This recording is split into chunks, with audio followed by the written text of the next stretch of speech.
Hand that one around.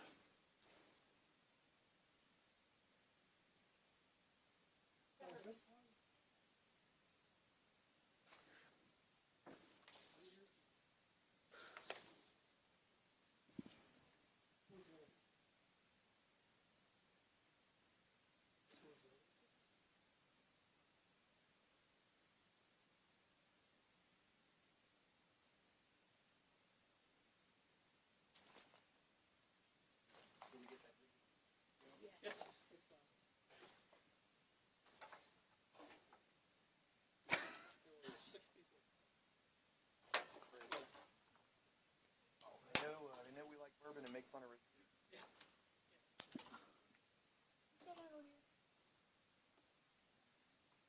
1, 2, 3. 1, 2, 3, 4, 5.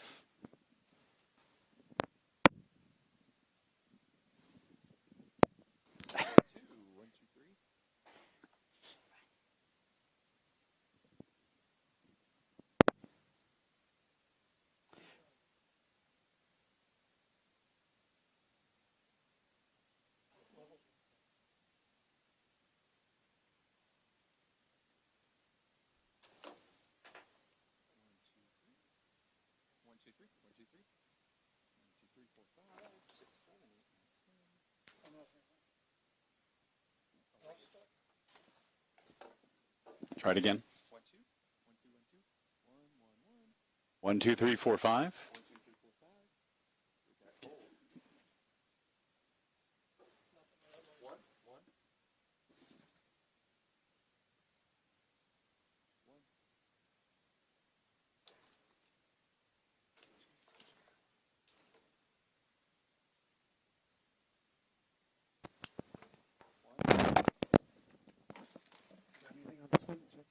Mm-hmm. Yep.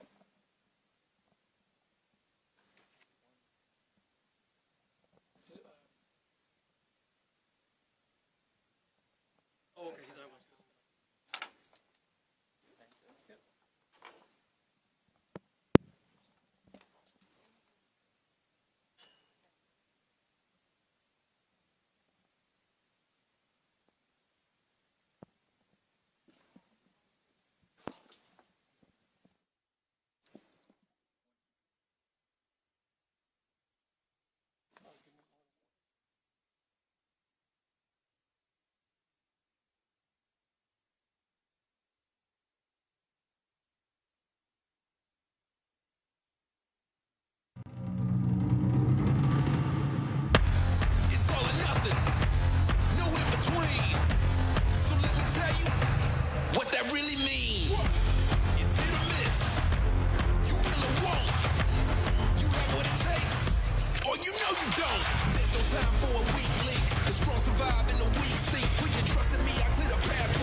high school football game of the week.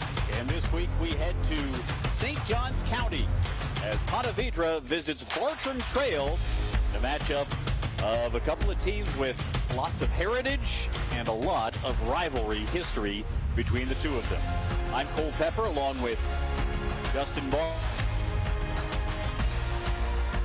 34-12 over Sumner. Ponte Vedra fell to rivals Nice. Both of these teams looking to gain some momentum here in the early season.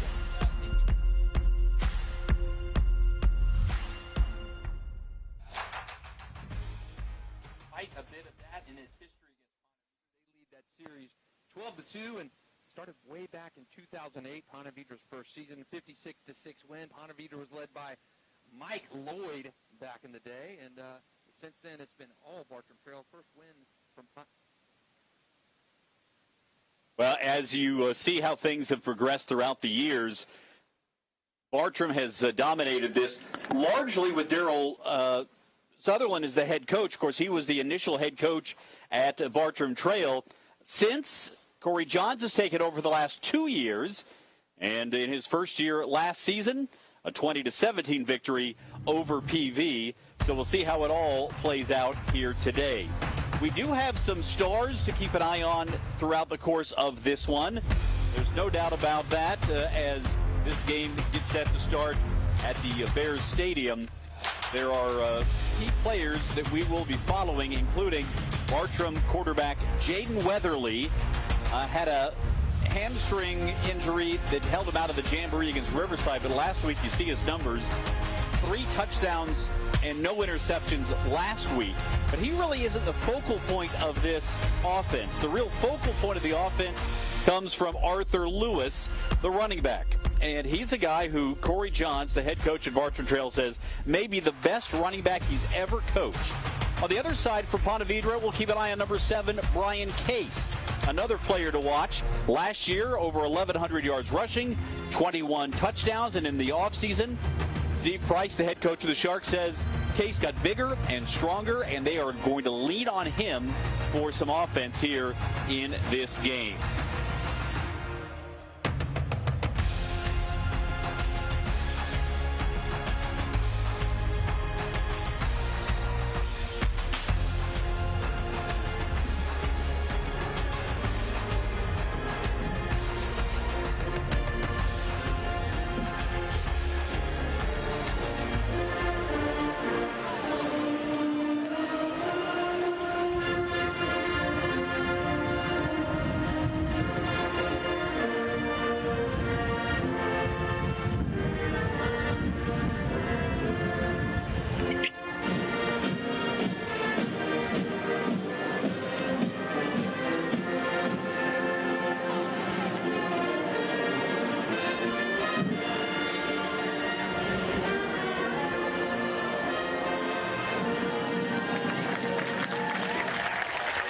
There it is, the Star-Spangled Banner, our national anthem before tonight's Week 2 matchup and our game of the week. Bartram, a team that has designs on a deep run to the playoffs this year. Ponte Vedra would like to turn things around after last week's loss to the Nice Panthers.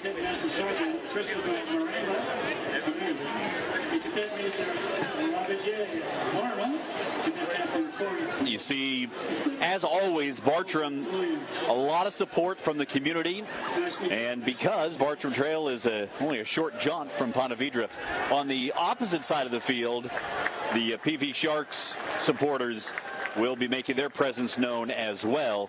Great atmosphere in these St. Johns County games, almost without exception.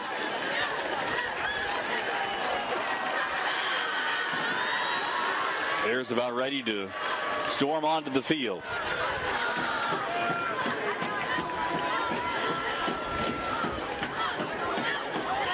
Up here in the booth with us this evening, we have our scoreboard operator, Malik Bushalam. Our video operator is Mr. Joe Massa. He's class of 1981. And his special guest spotter is Mr. Dave Levy. And here come the Bears. They'll be wearing those black uniforms with the blue numbers. We'll do our best to identify players.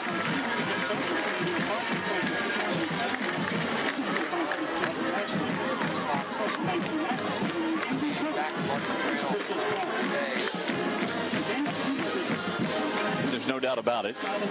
And with the shadows creeping across the field from the far side to the near, we'll do what we can. Ponte Vedra should be easier to see with the light blue numbers on the white jerseys. As you see the Sharks gathered around Steve Price to discuss their plan for today. And there is Corey Johns and the Bears offense. This is a Bears team that lost an awful lot last year from last year's team. And there was some question about how they could replace some key players, but boy, have they seemed to do a very good job with that, at least so far. We'll see how the season progresses. Bartram will kick it away.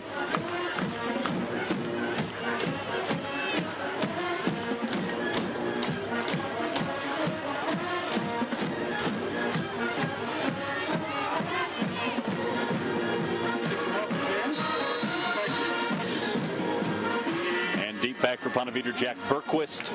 Cam Teetsy to return this one. And there will be no return. Kick through the end zone. It'll be a touchback, and Ponte Vedra will start on offense.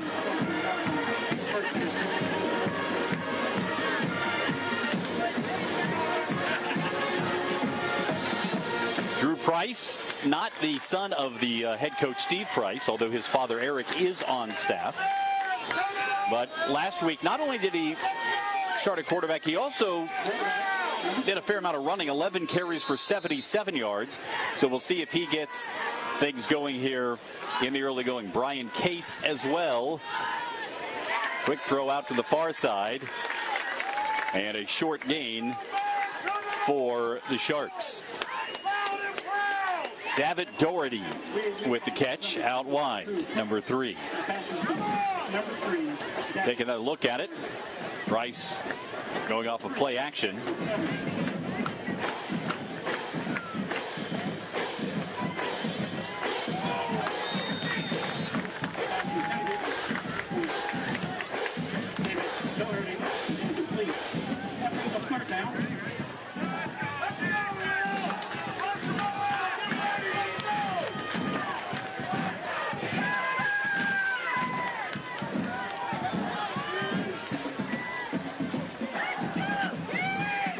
So after an incomplete pass, 3rd and 7 for Ponte Vedra on their first drive.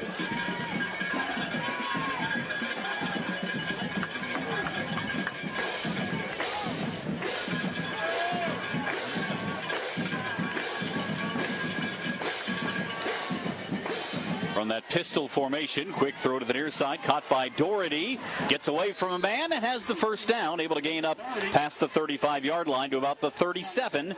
David Doherty had 1 catch last week. He's already doubled that output here in this ball game. Price looks like his favorite target. 37, first down. Through the first 3 plays, hitting his receiver right there. That'll move the chains for the Sharks.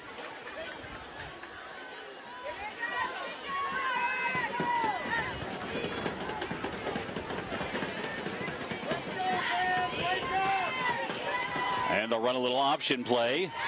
And Price keeps it and gains yardage up to the 45-yard line. 8-yard gain, first down. That is more to what Steve Price would like to see. Didn't see that action last week. He was in the 24 passing against the East last week. And Price already throws good completions on this drive and trying to first out as well. A bit of a variety here against another big rival, which they had East about. And Ponte Vedra's schedule anything but an easy one. This one across the middle, and again caught by Doherty, who's been the early favored target. After this week, they'll have 3 straight home games, which certainly has to make Steve Price feel better about the direction of things. But it's Baker County, Beachside in a district game, and then Menendez. So this could be a very pivotal result for the Sharks in their young season.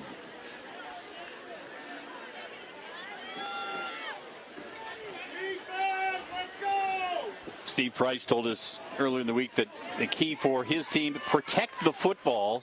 Here's a quick throw to Jack Berquist, the 6'3" junior receiver. 14 is Jack Berquist. And on the tackle, Joel Raggins, and number 13, James DeLeo. James DeLeo with the tackle.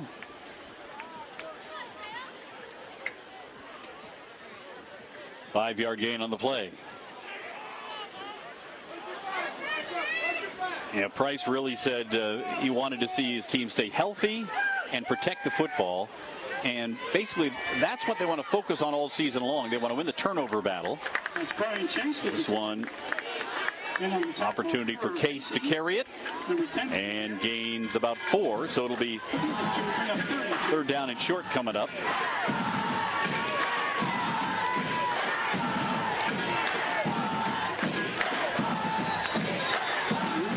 Now moving up front by the Ponte Vedra, rather by the Bartram defense. That should be a first down the easy way for Ponte Vedra. Results on first down.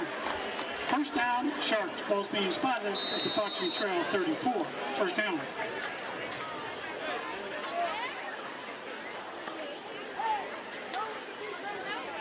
See the American flag there showing a little bit of wind on the field. What is blowing is basically from the near side to the far side.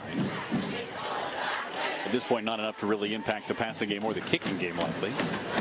Here's Case on first down. Able to keep those legs churning and turn a 3-yard gain into 6.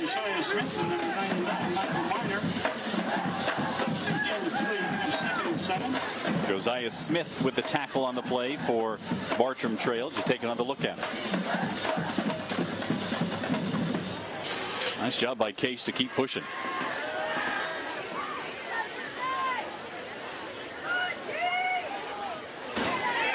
Case again, hit in the backfield. Maybe got back to the line of scrimmage.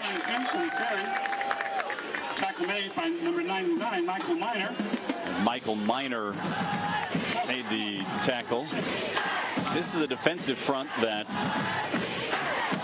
Corey Johns really likes.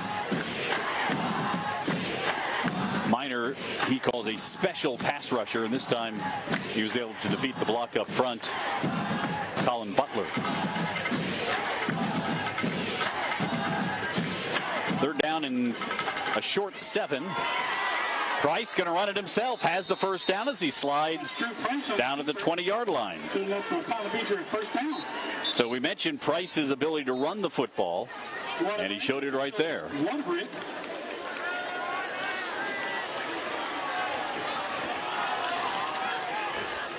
And now they're calling for a water break at the 7:36 mark.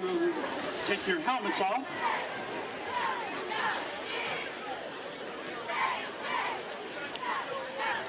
You know, as you look around the stadium, one of the things that Steve Price mentioned to us, that they are much more experienced on the defensive side of the football than the offense. He's expecting a largely junior offensive line to develop as the season goes on. Rocco Garcia, the only senior on that offensive line. For their support. If you want to keep up to date on scores from high school football games around our area, just use that QR code on your screen, scan that, and it will take you to our scoreboard. And you can keep up to date on what's happening in week 2 around the high school football schedule in Northeast Florida and Southeast Georgia.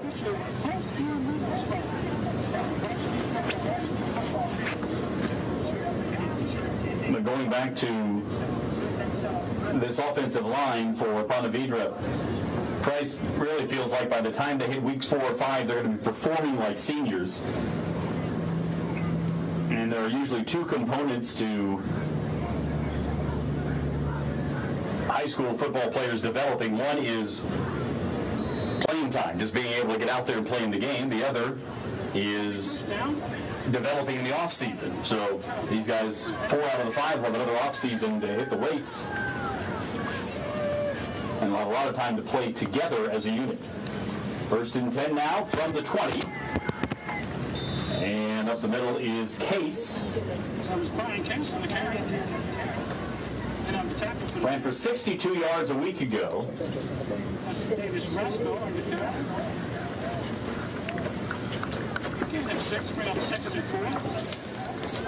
Give him a 6-yard gain. Talking about a young man who spent his offseason in the weight room. You can see he's hit the iron. Again, running up the middle on 2nd down and 4. Gain of a couple. So 3rd and short coming up again on this long extended drive that is now over 5 minutes to start the game for Ponte Vedra. 3rd and 3.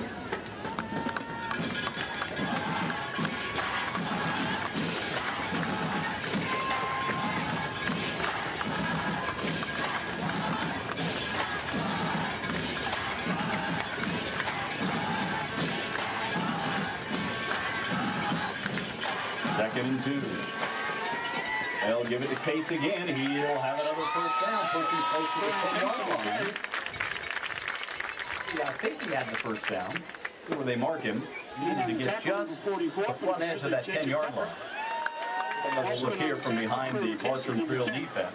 Good enough for another Ponte Vedra first down. It is a first down. Sharks. Ball's being spotted at the Bartram Trail 11.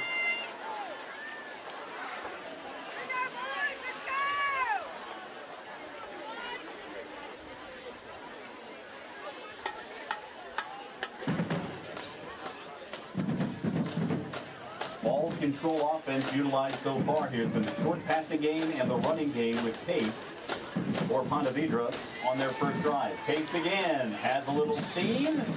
He's down to the 4-yard line. The tackle number 44, It would be surprising if they would do anything else but hand it to Case at this point as they near the goal line. Get that gain of 7, bring up 3rd and 3. Wyatt Fisher pulling from his right guard position. Ball's being spotted at the Bartram Trail 4 You yards. get a lone feature the way out front, his left guard spot. Second and goal from the 3. Pace again. A yard, maybe 2, down to close to the 1-yard line. Made by Jacob Duffin in the 44 for the Bears. That time they followed Colin Butler at right tackle. Ball's being spotted at the Bartram Trail. Butler is not only a football player, also stand out with the discus. Steve Price says he likes players who play multiple sports. Yeah. Likes competitors who play physical sports other than football. Pace again, and he is in for the touchdown, and Ponte Vedra on a long sustained drive gets things started with a score.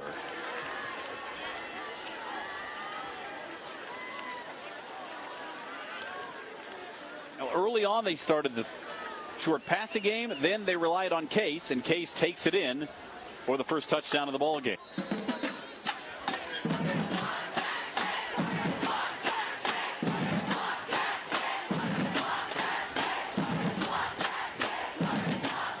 Here is Noah Ash to attempt the extra point. The kick is up and good. And Ponte Vedra has taken a 7-0 lead to start things. They score on their first drive. Though after falling to their rivals Nice last week, a good start to the game for the Sharks, who try to even the record at 1-1 here today. And we'll see how Bartram Trail responds. But certainly exactly what Steve Price wanted to do to start this game. And of course, from the concession stand on the home field side. And you can see how well they leaned on Brian Case on that opening drive. Drew Price, the quarterback there, having a chat. And Ponte Vedra takes the early lead. Here's Arthur Lewis. He's on the far side, and on the near side is Mario Middleton. Kicking off, number 37, this is Noah Ash. So now Bartram's opportunity. Arthur Lewis among those back deep. Tune in tonight, 10 o'clock on News4JAX Plus on Tuesdays for the Super 10. Here's the kick, and Lewis will not get a chance to return this one as this one is kicked through the end zone. First down. So it'll be Bartram starting on their own 20-yard line as well. And we'll see how the Bears respond. Right tackle, we have Jimmy Huck. Right guard, Kenyon Green. Left guard, Zach Marshall. Left tackle, Nick Sparks. Jaden Weatherly, number 2 there, the quarterback. 63, Ethan McCall. Who will bring his team to the line to get things started. And we'll keep a close eye on number 0, Arthur Lewis. Last week against Sumner, 13 carries, 124 yards and a touchdown. Caught 4 passes for 46 yards and returned a kick for a score. They fake it to him on the first play and go downfield, the far side, and it is incomplete. Trying to get it to DeAndre Caldwell, the best receiver on Bartram's roster, coming back off a groin injury last week. And Caldwell unable to haul it in. Take another look at it. Good coverage on the play by Ponte Vedra. And here is Lewis getting his first carry of the game. Staying alive and able to pop through to gain 2, maybe 3. And on the tackle, number 9, that's Talon Babin. Gain of 3. He was tackled on the play by the middle linebacker Talon Babin, leading tackler last year for Ponte Vedra, the son of the former NFL player Jason Babin, who was on the staff for Ponte Vedra. So 3rd and 7 now for Weatherly.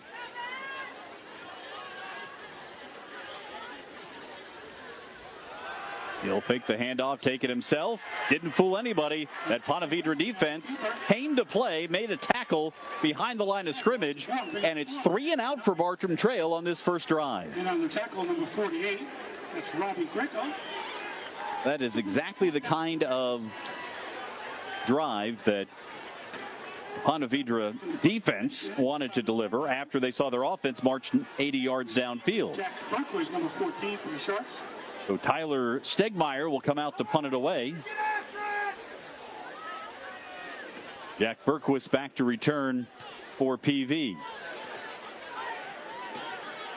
Good punt. Berkowitz has to field it over his shoulder at the 28. Makes a couple of tackles up to the 35-yard line. So decent field position for Ponte Vedra, who scored on an 80-yard drive to open the game. And now, after a 3 and out by the defense, the Sharks will have a chance to extend their lead here in this second week of the season. And they're calling for another water break. So with the early season temperatures, 86 degrees right now in Ponte Vedra, doing everything they can to make sure that everybody is hydrated. Last week in our first game of the week between Bulls and Reigns, we saw a number of players leave the game with injuries, most of them cramps. Tune in to the high school sports podcast, Varsity 4. You can find it on News4JAX.com, Spotify, or Apple Podcasts. Justin Barty and Sponge Franklin get you updated with everything going on in the high school football scene each and every week.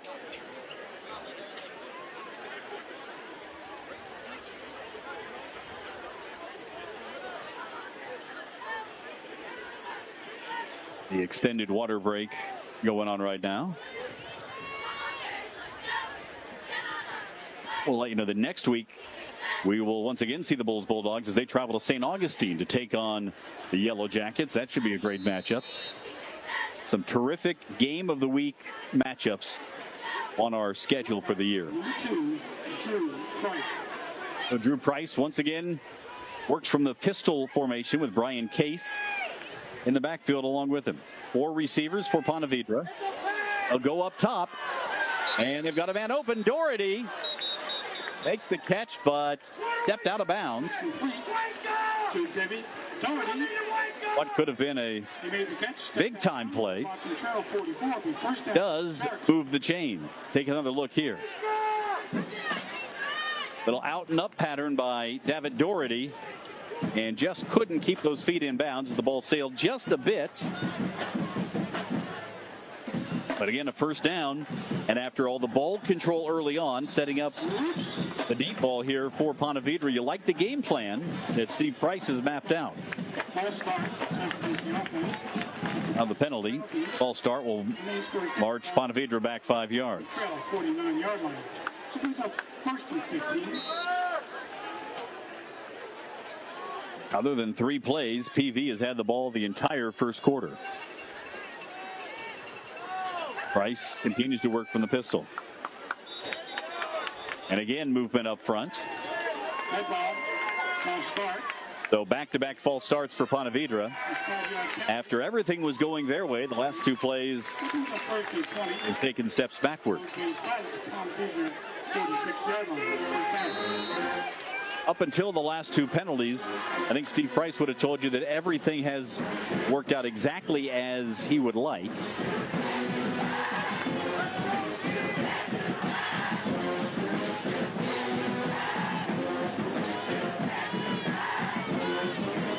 Price gives it to Case this time, running to the left, and gets to the 49-yard line of the Bears.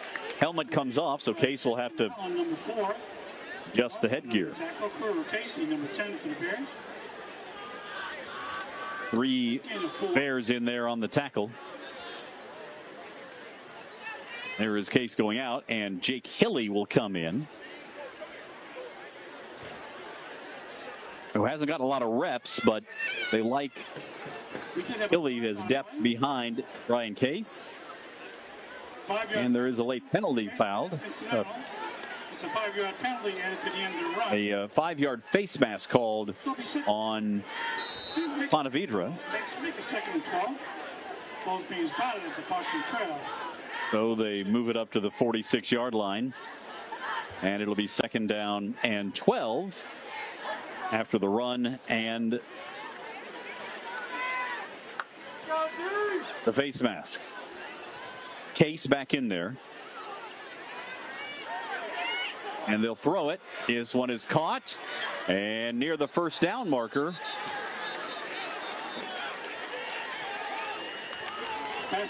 That is the tight end Caleb Stanton. And his usage picture, a guy who will be used some at tight end, some at wide receiver, but you see the big body. Just a sophomore. And you can see the power he runs with. Just shy of the 1st down.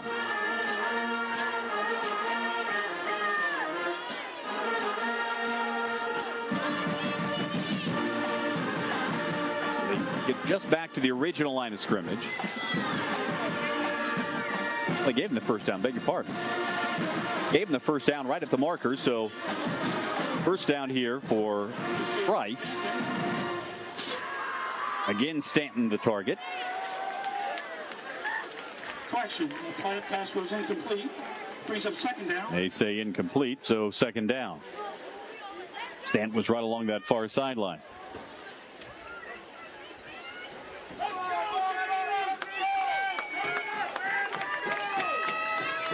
Ponte Vedra a minute away from dominating this 1st half. Quick throw out to the near side. This one is caught by Doherty. And then the tackle for the Bears, Tristan Allen. Price has done a nice job to move the ball around here. Doherty, Berquist, Stanton have all had catches. Short passing game has been working for the Sharks, as has the running game.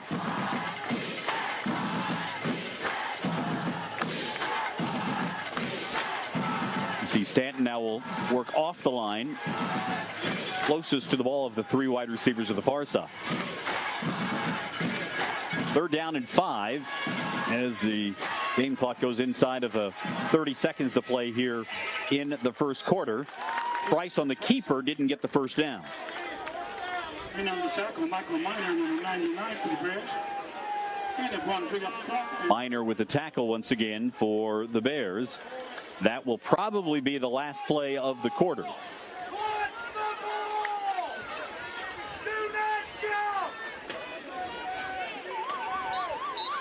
Bartram Trail ran 3 plays in the 1st quarter.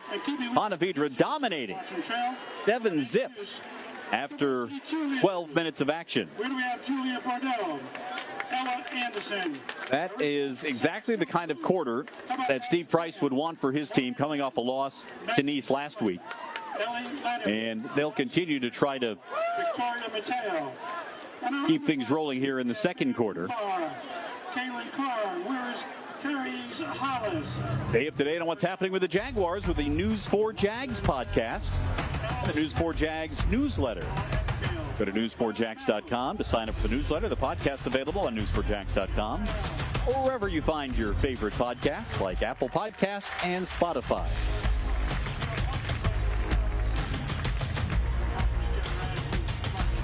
Jaguars will be kicking off, of course, a week from Sunday against the Miami Dolphins.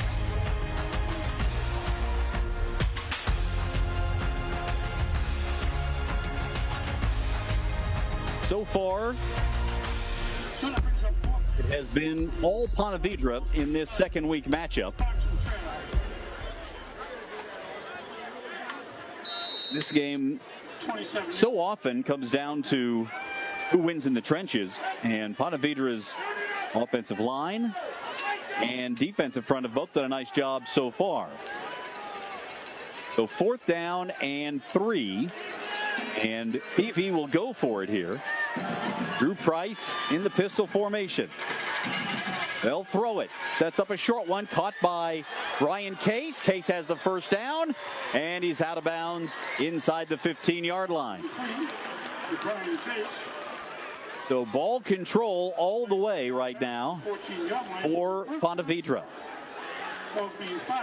See, they set up the convoy there with Buzz Bunkowski leading the way from his center position.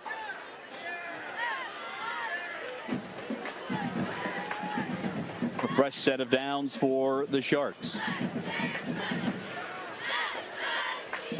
Price to throw it on first down. Lots of time. All kinds of time, and couldn't find anybody open. Just has to throw it away. Good job by the defensive secondary of Bartram Trail out there in coverage.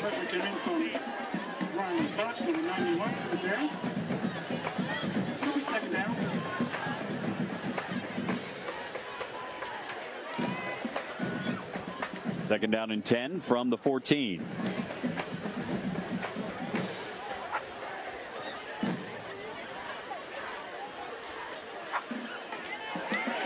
Keep it on the ground with Case, and he is met in the hole and taken down. And on the tackle, Josiah Smith. Josiah Smith and Connor DeMarco were in there. Smith's father, by the way, is a Navy serviceman. Last week, was able to watch his son play, and he played well. Now he's on deployment, is probably going to miss the whole season.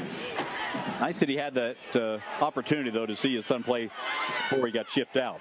They'll pitch it out wide. Here is Pace on the run inside the 5-yard line and down to the 3. It has been a methodical offensive approach by the Ponte Vedra Sharks so far in this ballgame. Very impressive thus far for the visitors from Ponte Vedra.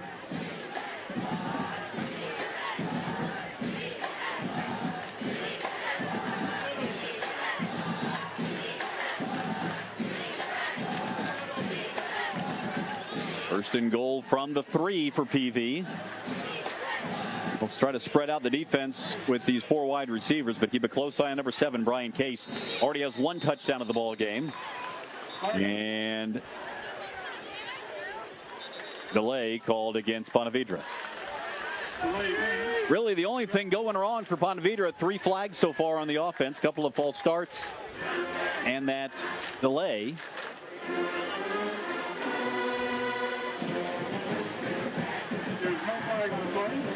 Oh, they're going to pick up the flag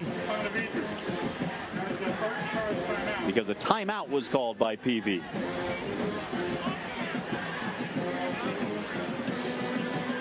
Just before the clock wound down, I believe it came from Steve Price on the sideline. Case has been the dominant player so far in this game for Ponte Vedra, but credit Price for doing a nice job of handling the situations in front of him as the quarterback. And Bartram's defense right now looking for answers.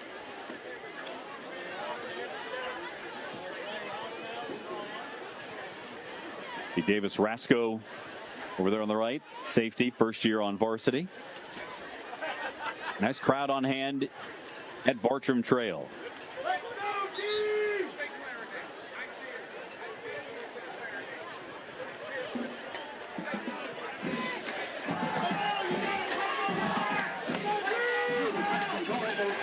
I mentioned the series dominated by Bartram Trail through the years, 12-2.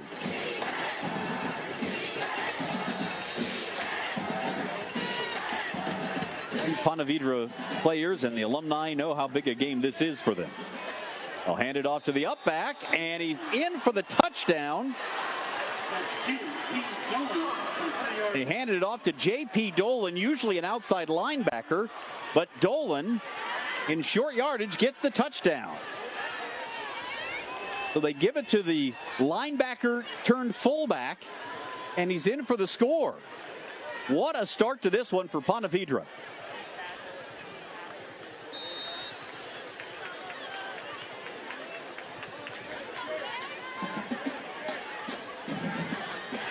Ash on to attempt the extra point. Try to make this a 14-point Sharks lead. It's up, and it is good. All Ponte Vedra for the first quarter plus. Ponte Vedra has nearly as many touchdowns as Bartram Trail has plays run. 2 touchdowns for the Sharks, 3 offensive snaps taken by the Bears.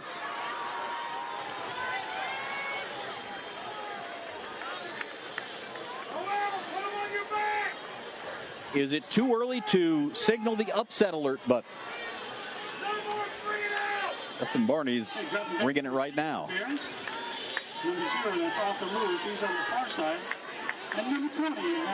Another look there by Dolan. Again, he's one of the top defensive players for this team. Plays linebacker and even some defensive line. Had a sack last week. Now he's got a touchdown. Nice start to his season. Noah Ash will kick it away. And you see Arthur Lewis, number 0 there. If given a chance, he can be electric with the ball in his hand. So far, though, the chances have been few and far between. And this kick sails into and out of the end zone. That's the way to do it. Keep it away from the dangerous Arthur Lewis. Well, a bit of a hole for Bartram Trail to dig out of here. 10:25 left before halftime. They went 3 and out on their first possession. This is the second possession of the ball game for the Bears.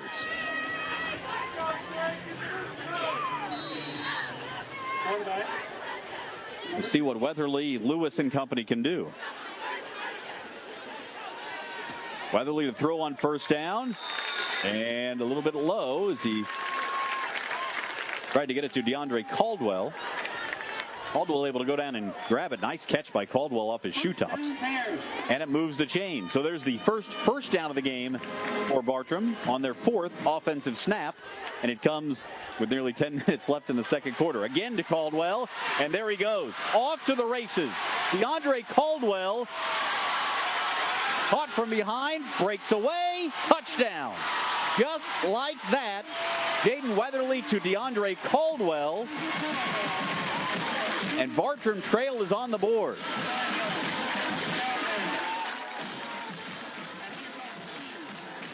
Take another look here. 69 yards for Caldwell.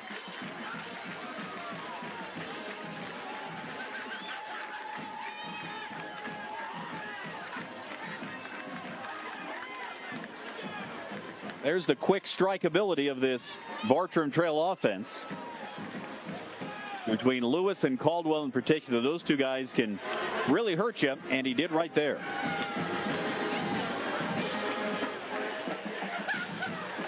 Oh, from all the momentum being on Ponte Vedra's side, extra point by Bartram is right through. So, a 14-7 ball game. Perhaps we need a recall on the upset alert. We'll see how it plays out.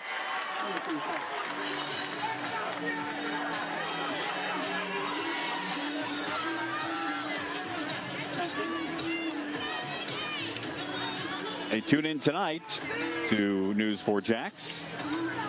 More on the Jaguars on Teal the Show starting at 11:20.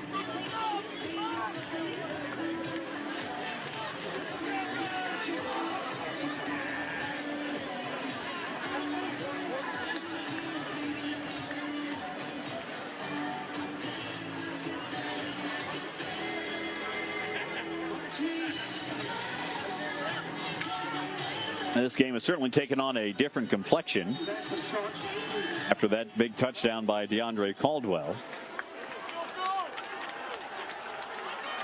Bryson Buckus will kick it away. Jack Berquist back for Ponte Vedra. And another one into the end zone. Both these teams' kickers have done a flawless job so far, kicking the ball through the end zone. So the Sharks will take over. First down, Ponte Vedra. Ball's going to be spotted at their own. Ponte Vedra will take over for their third drive. So far, it has been slow and methodical, picking up 3rd and short, 4th and short.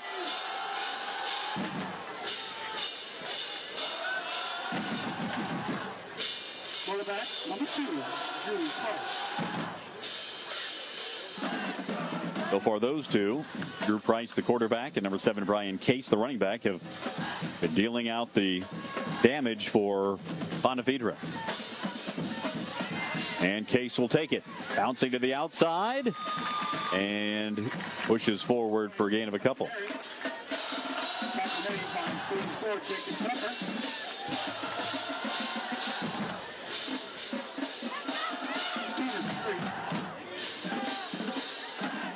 First man of the ball was Josiah Smith, who has been very active in this ball game defensively, able to hold him up for his teammates to make the tackle.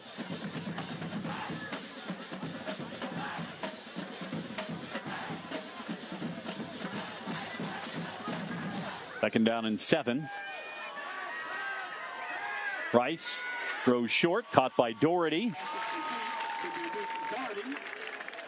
Short gain on the play. And again, that's for the most part been the approach by Ponte Vedra. The short passing game. They've tried one ball downfield, which the Doherty caught for a big gain. Most of it has been within 5 to 8 yards of the line of scrimmage.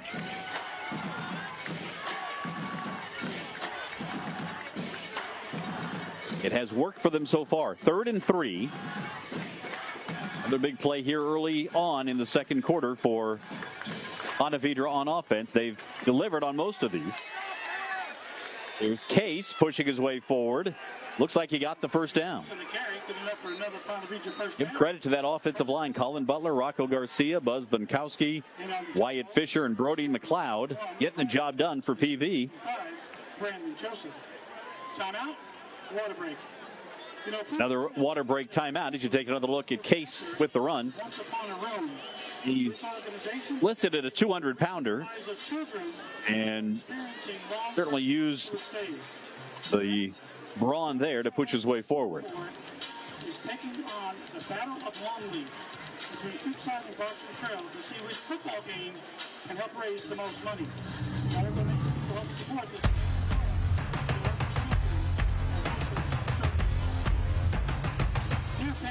Both of these teams looking to take care of the ball. As once again, remind you, scan that QR code on your screen now and keep up to date on scores from around the area. A lot of key games going on around the area here in week 2. Keeping an eye on some of those scores as the evening progresses as well. But we mentioned both these coaches really focusing in on taking care of the football is a big key. So far, no turnovers. We'll keep a close eye on that to see how it all plays out. Raines, who we saw last week, having a big performance early on against Sandalwood, 28-0 in the second quarter. And they'll hand it off again. Case hit in the backfield and take it down by Michael Miner. On the carry. Tackle made by Michael Miner, number 99. Baker County off to a 21-0 lead in the first quarter on Palm Bay. And matchup, a rivalry game between Bishop Kenny and Episcopal. PK up 14-3 on Episcopal in the first quarter. Oak Leaf has a 7-0 lead on Orange Park in the battle in Clay County. St. Aug and Menendez tied at 7. Here is Price under pressure. Spins away and throws it away. Price has had a couple of opportunities on the scramble. Andrew Jackson with an 8-6 lead on Ribault in the second quarter. As you take another look at the scramble play by Price here. Nice and Creekside tied at 7. Another St. Johns County matchup. And Riverside up on Fleming Island 14-7 in the second quarter. Quick throw by Price out to the far side, caught by Berquist. And he's pushed out of bounds. That'll bring up 4th down and about 6. And for the first time, it'll be a punt for Ponte Vedra. Noah Ash handles both the kicks and the punts. Last week, 6 punts, his longest 35 yards. If there's an opportunity for a return here, Arthur Lewis lets it bounce, and it rolls down to the 15-yard line. It'll be a long field for Bartram Trail. Was able to make the big play last time out, cut the Ponte Vedra lead in half.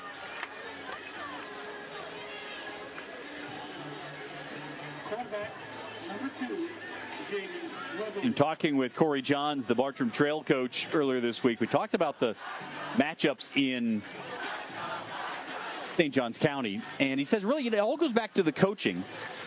Wasn't patting himself on the back, just to the tradition of very good coaches in St. Johns County, and that they have had enough in terms of resources of people who have volunteered to be assistants and whatnot, help develop junior varsity and younger players. There have been some very good rivalry games in St. Johns County. Here's Lewis busting to the outside, tiptoeing the near sideline, stepped out of bounds. That's the first big play we've seen from Arthur Lewis in this ball game. You see his quickness. And the junior who took over for Lathan Biddle as the starter. Much different style runner than Biddle, who last year was just tremendous, averaged nearly 170 yards per game and lined with Utah. But Lewis is a game breaker. Here's Weatherly going to run it himself and gains it to nearly the 40-yard line. Corey Johns thinks that Lewis has the opportunity, maybe he has the ability, certainly. They have the opportunity to lead the state in rushing, but he's such an unselfish player that guys like Nico Dawkins and Weatherly and others will get a chance to make some plays. Now here's Colson Baum in the ball game at quarterback. Here in this third series, something that John said he would do, would get Baum a little bit of playing time. And now Bartram calls a timeout. Ladies and gentlemen, the answer of the game. Where is she? John said he wanted to get Baum a little bit of playing time. He was the starting quarterback for the JV last year, and just wants to give him some varsity playing time for the future as much as anything, but also just in case there's a need to get him more going. He probably wasn't anticipating coming in this particular kind of scenario with Ponte Vedra having dominated so early.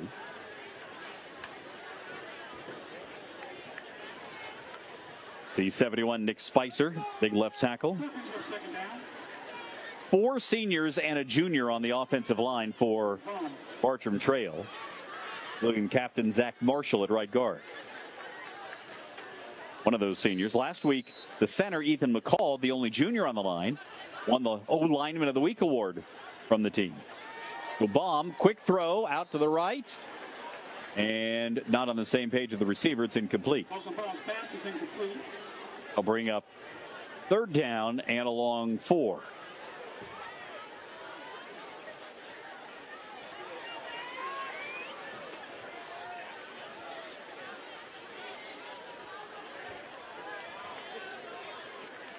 We asked Corey Johns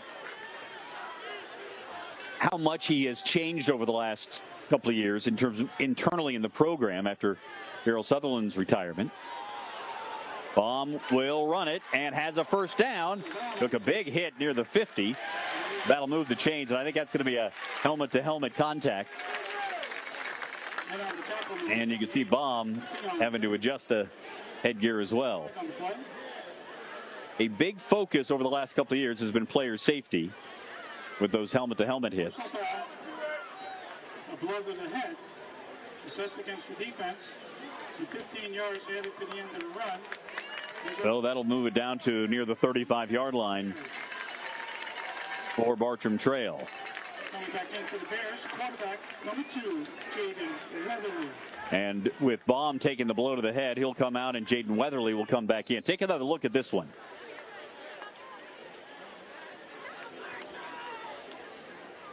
Kind of moved back into the defender, and not much the defender could do, but that is going to be called every time. Weatherly, quick throw out to the far side. And a short gain on the play. DeAndre Caldwell on the catch and carry. Caldwell, who had the 69-yard touchdown, corralled for a much shorter gain here. He's a little slow in coming back to the huddle. He was dealing with a groin injury that kept him out some of the off-season work and preseason practices.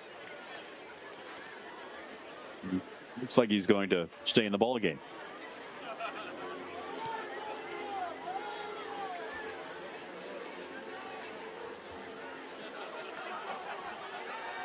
Down an 8. Weatherly looking deep. There's Caldwell again.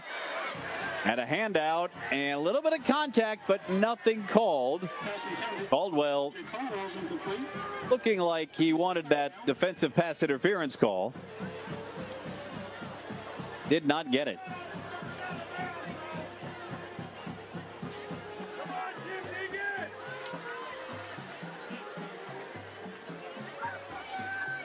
Take another look here. Would you have thrown the flag? Caldwell had the arm extended.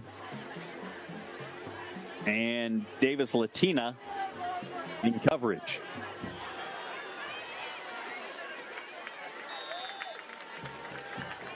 It's Weatherly on the carry. Weatherly keeps it himself. That's J.D. Dolan. So brings up 4th. And it'll bring up a 4th down and 3.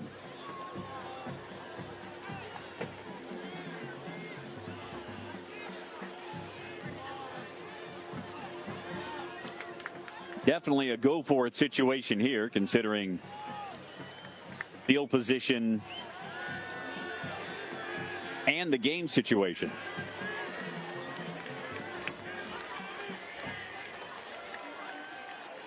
Weatherly throws it out wide and through the hands of Arthur Lewis. Might have taken a peek a little early there. He had some room. Had Lewis held on, he would have had a shot at the first down. Take another look here. Yep. Just didn't follow it all the way in. So ball turned over on downs. And Ponte Vedra will have a chance to extend this 14-7 lead with 3:48 to play before halftime.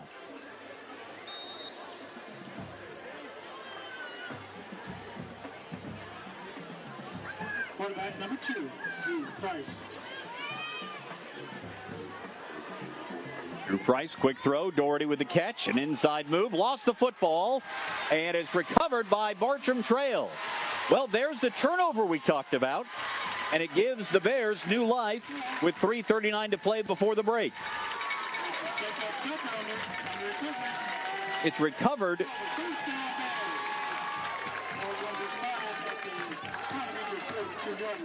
Well downfield.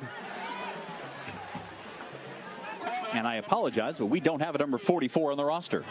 Can't tell you who it was. But there he is.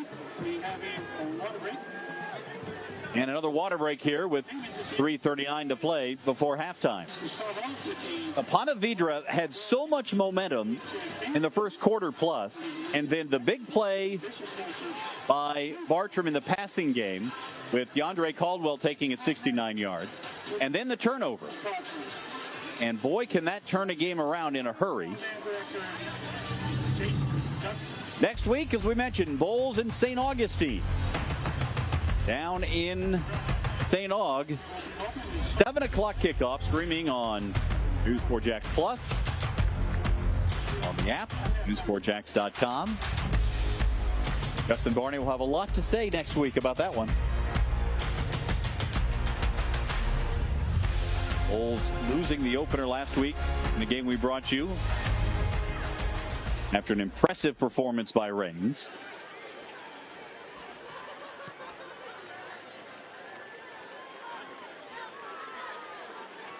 Quarterback, number 2, Jaden Weatherly.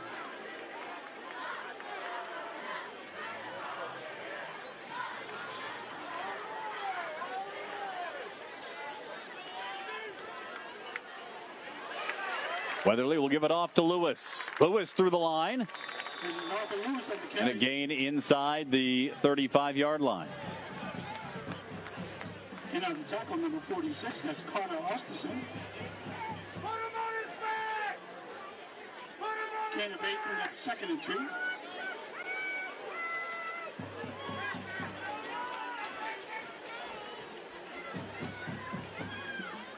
Bartram Trail came in this week ranked number 4 in the News4JAX Super 10. Good enough for Up a spot after beating Sumner last week. And Bears did not expect to see themselves down 14-0 in this game, but they're starting to chip away at it. And after the turnover, an opportunity to turn things around here as we go inside 3 minutes to play before halftime.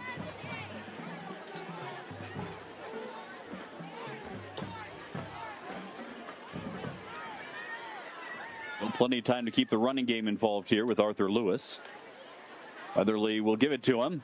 Lewis up the middle, running between the hash marks and forward to the 26-yard line. That'll bring up a 3rd down and fairly short.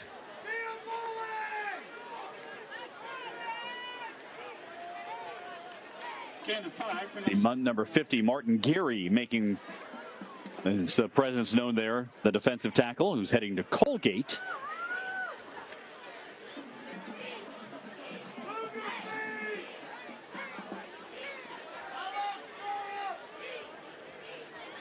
Second down and call it 5. Weatherly keeps it himself. Jaden Weatherly on the carry. Inside the 25 to about the 24. So it'll be 3rd down and short here for Bartram Trail At number 48, that's Robbie Gricko. as the clock continues to run inside of 2 minutes. These guys in the middle, Aiden Harris leading the way on the offensive line for Bartram on that play. 66. Weatherly to run it again. Flips between tacklers and has a 1st down inside the 20 down to the 16-yard line. First down Bears. Weatherly showing that Made by number he can make it happen on the ground. That's Cooper Sodiki. Strong runner. Corey Johns really likes how quickly he processes information. Here's Lewis. Arthur Lewis on the In of a carry. couple. No gain. Timeout. Now timeout called by Bartram Trail with 1:12 to play Charge timeout before halftime. of the first half. So now what will Bartram do looking forward?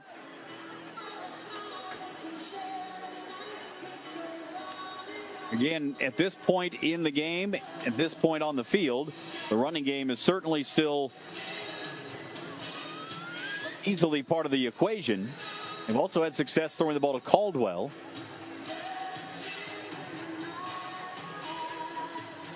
But it's been Weatherly running it from the quarterback spot and Lewis from his halfback spot that have done most of the damage on this drive.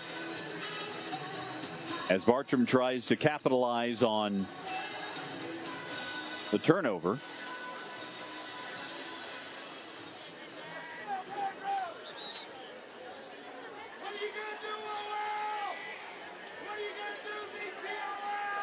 Ball's being spotted at the Ponte Vedra 16. It'll be 2nd and 10. He did not give any gain on the previous play. So 2nd down and 10. The line to make is just outside of the 5-yard line. Weatherly throwing. Caught Pass is complete. just shy of the 1st down, I believe, by Caldwell. Tackle made by Davis Latina. That's good for Bears first down. First down. They are going to give him progress for a first down. That ball was tipped at the line. Nice job by Caldwell to maintain his concentration. And now up the middle and in for the score. Ponte Vedra, rather Bartram, takes advantage of the turnover as Arthur Lewis scores on the ground. And here comes the B. So with less than a minute to play, Bartram Trail is an extra point away from tying up this game. 17, Lucas Floyd.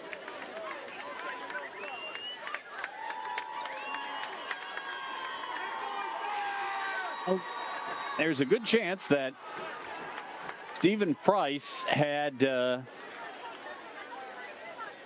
right idea in terms of the turnovers. Extra point is good. And after falling behind 14-0, Bartram Trail has stormed back. A long touchdown catch by DeAndre Caldwell, then a turnover and a touchdown by Arthur Lewis. And we're right back where we started, tied up at 14. Correction, 19 was the holder. That's Tyler Stegmeyer. And remember that Bartram Trail will accept the opening kickoff coming up here in the second half. Well, all kinds of sports coming up on CW17. You've got football on Saturday with the ACC. You've got NASCAR coverage. And who doesn't love Live Golf? All on CW17. John Rahm can get it done after jumping ship from the PGA Tour.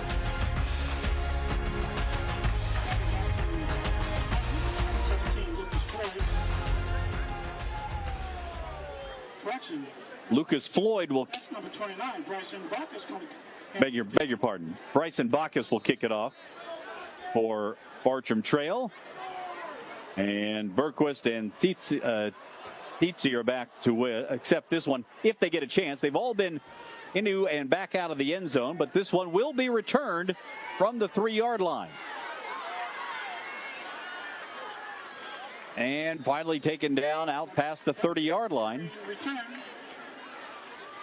by Bears number 23, Dylan Caldwell. David Doherty returning that one. First down, Ponte Vedra. The ball's going to be spotted at their own 31-yard line.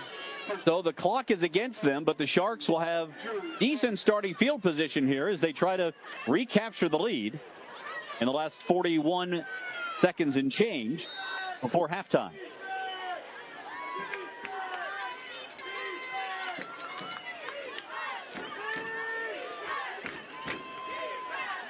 It was all Sharks for the first 15 minutes of the game. Next then, Bartram has found a way. Another fumble. Ball's on the deck, and Bartram falls on this one. All the momentum right now on the home sideline.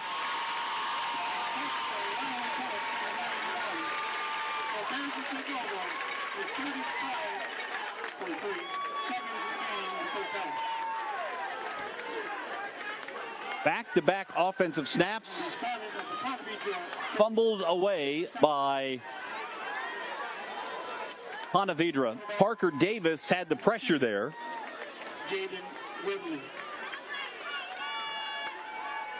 And so Bartram with a chance. Well, who would have thought that? This has been a first half of twists and turns. Ponte Vedra calls timeout to talk things over.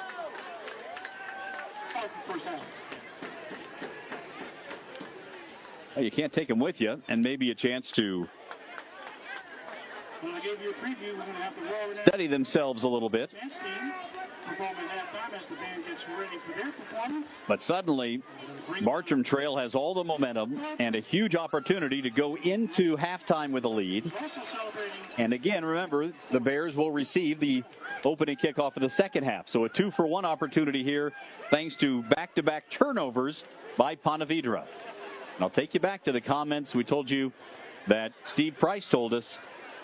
They're key all year long. Stay injury-free, something you really can't control, and turnovers, which is something he feels his team can control. So far today, they have not.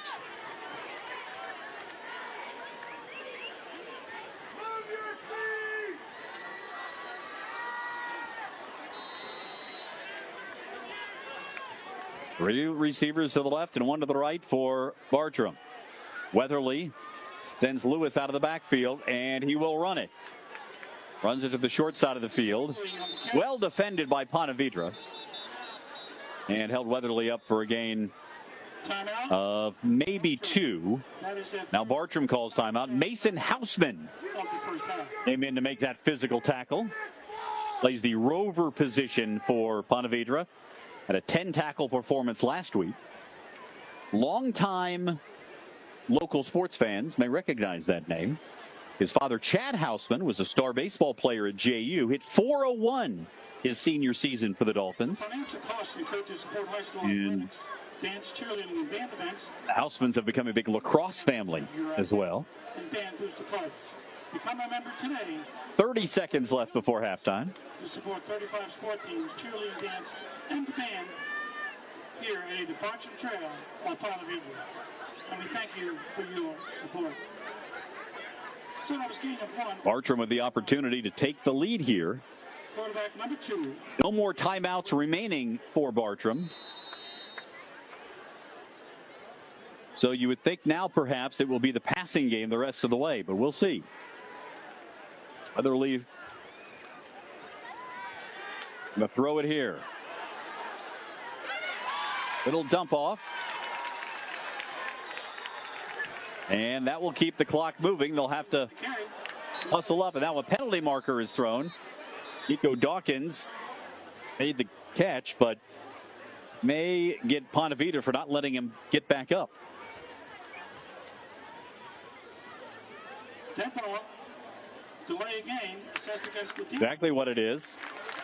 So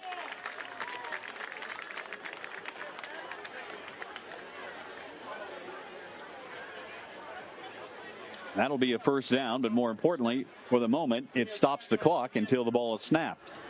So it brings up 3rd and 5. I beg your pardon. It's going to keep him short of the first down. So with the penalty, it results in the Bears first down. First down, Bears. You see this a lot. It's not always called, but not letting the player back up. Seconds. 8 seconds left on the first half. They did give him the first down. And now Weatherly throws short over the middle and incomplete, probably for the best. Dawkins was there, but may not have gotten out of bounds had he made the catch. Second down. So with 12 seconds left, it's at least 2 plays, maybe 3 left for Bartram Trail here before halftime. They try to capitalize on the second turnover.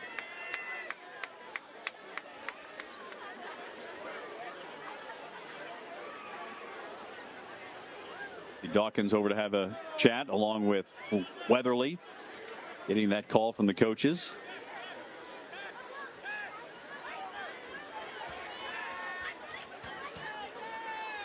Two receivers to either side as Weatherly looks to throw it. Hit, falls out, and this one recovered by Ponte Vedra. So Ponte Vedra will take over. First down, Sharks. Ball's going to be spotted. Riker Kemp with the hit from his defensive line position and knocked the ball away from Weatherly. Recovered by Ponte Vedra. Probably just take a knee and head to the locker room at this point. And we've seen the last 3. Quarterback number 2, Drew Price. It is the victory formation, or the punt formation.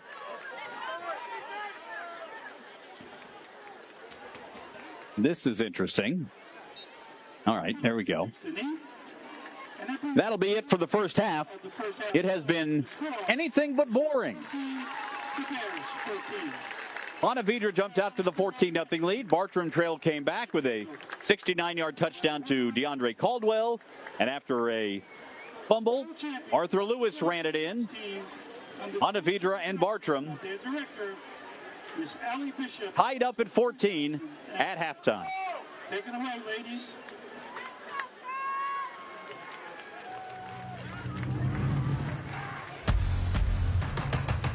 It has been an eventful one here in St. Johns County. Second half promises to be just as dramatic. Ponte Vedra and Bartram in week 2 of our game of the week, tied at 14.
nothing.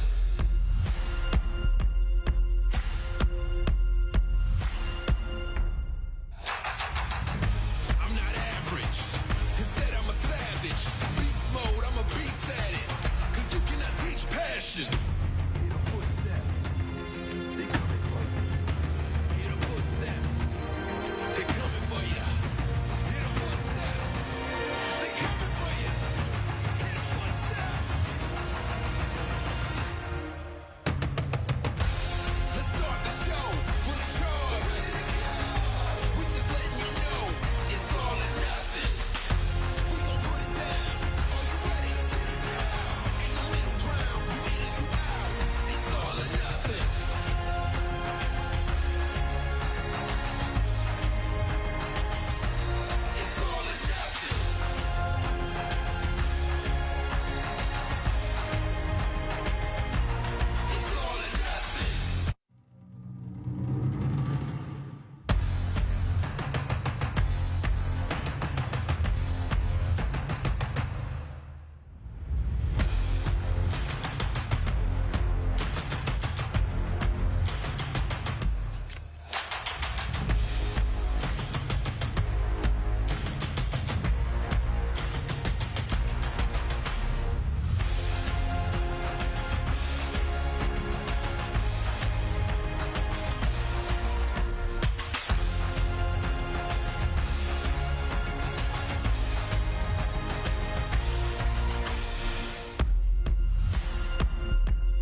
since 1996.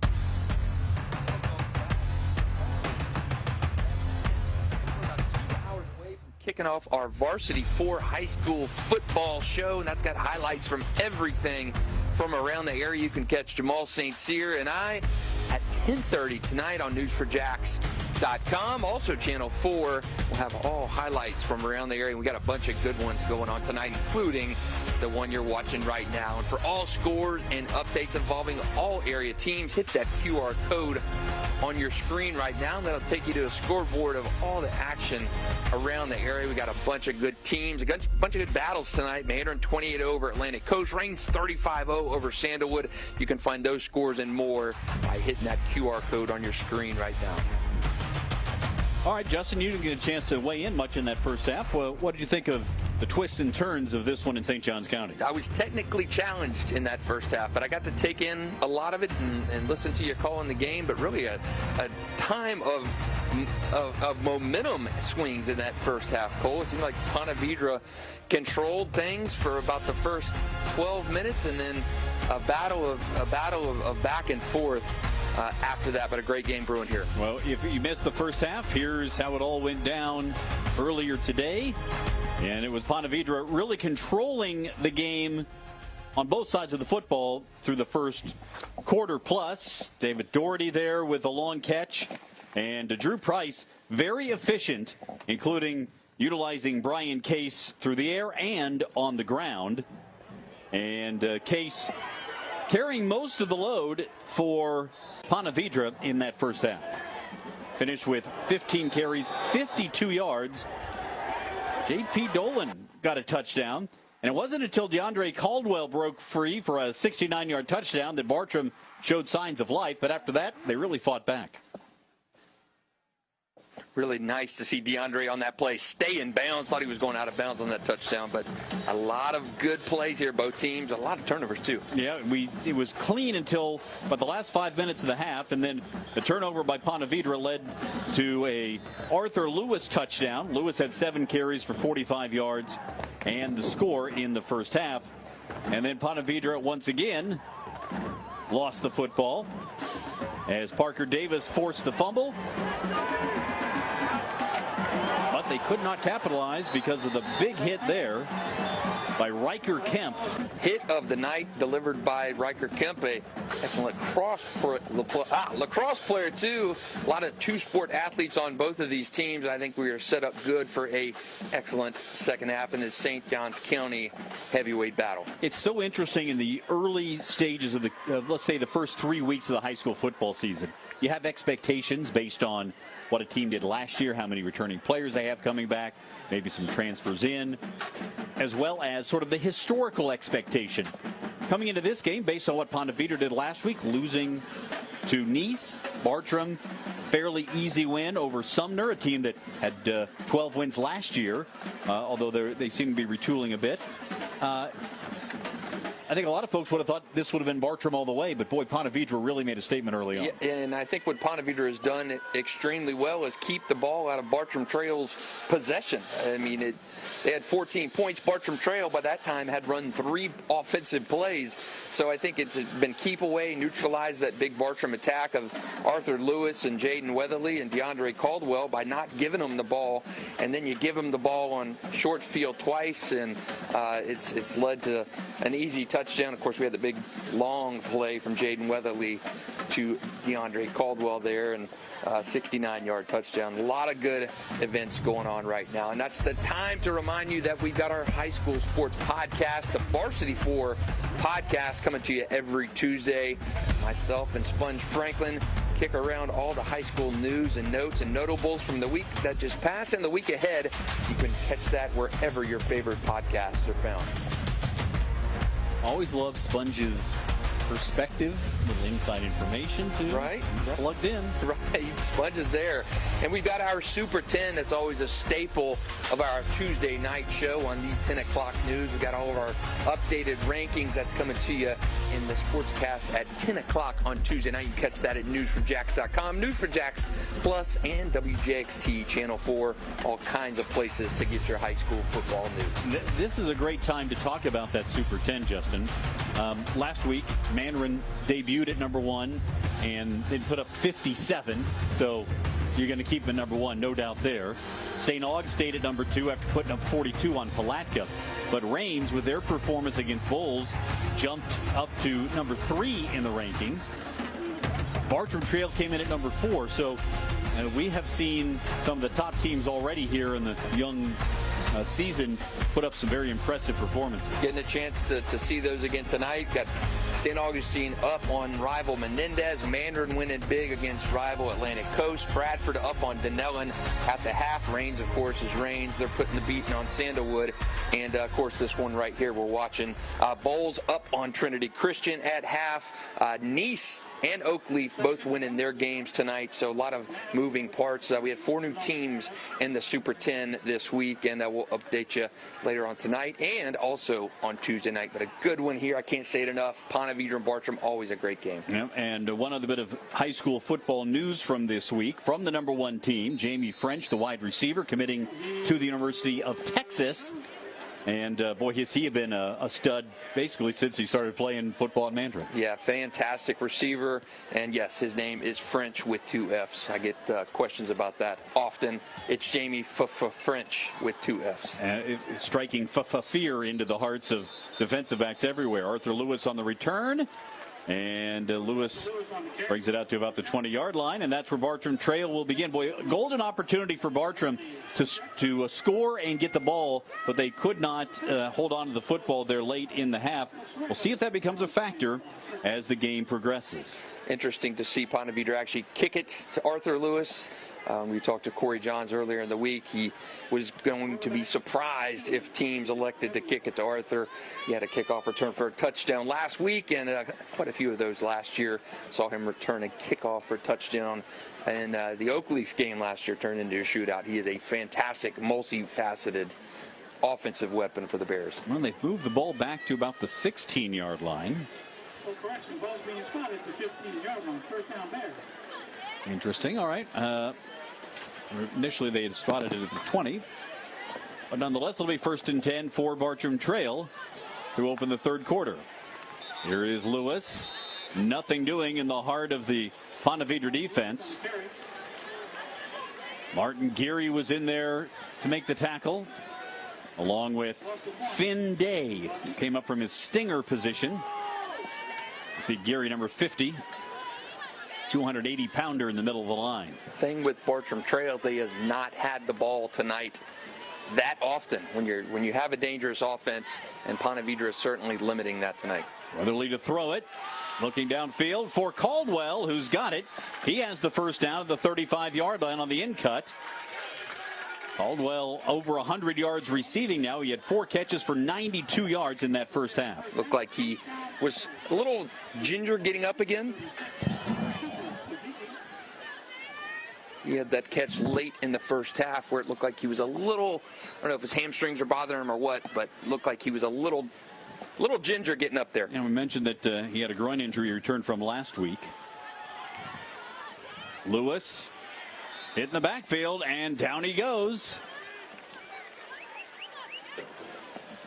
For the most part, Ponte Vedra has been able to contain Arthur Lewis in this game. They've certainly focused on him from a defensive perspective. I talked to Brian Braddock, St. Augustine head coach. His team saw Ponte Vedra in the kickoff classic, and he said, man, those guys are big up front, a lot quicker than you give them credit for. Weatherly under pressure, and down he goes. That defensive front getting it done once again for Ponte Vedra. Robbie Greco in there with the pressure, the senior defensive end.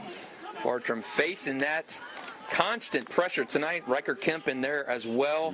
And that physical, quick defensive front causing this experienced Bartram offensive line all kinds of issues here in the second half. Well, when we talked to Steve Price, he said he thought that the strength of the team, maybe the strength of the team, was that defensive front, the most physically demanding position in his opinion, because of all the pass rushing that's done now.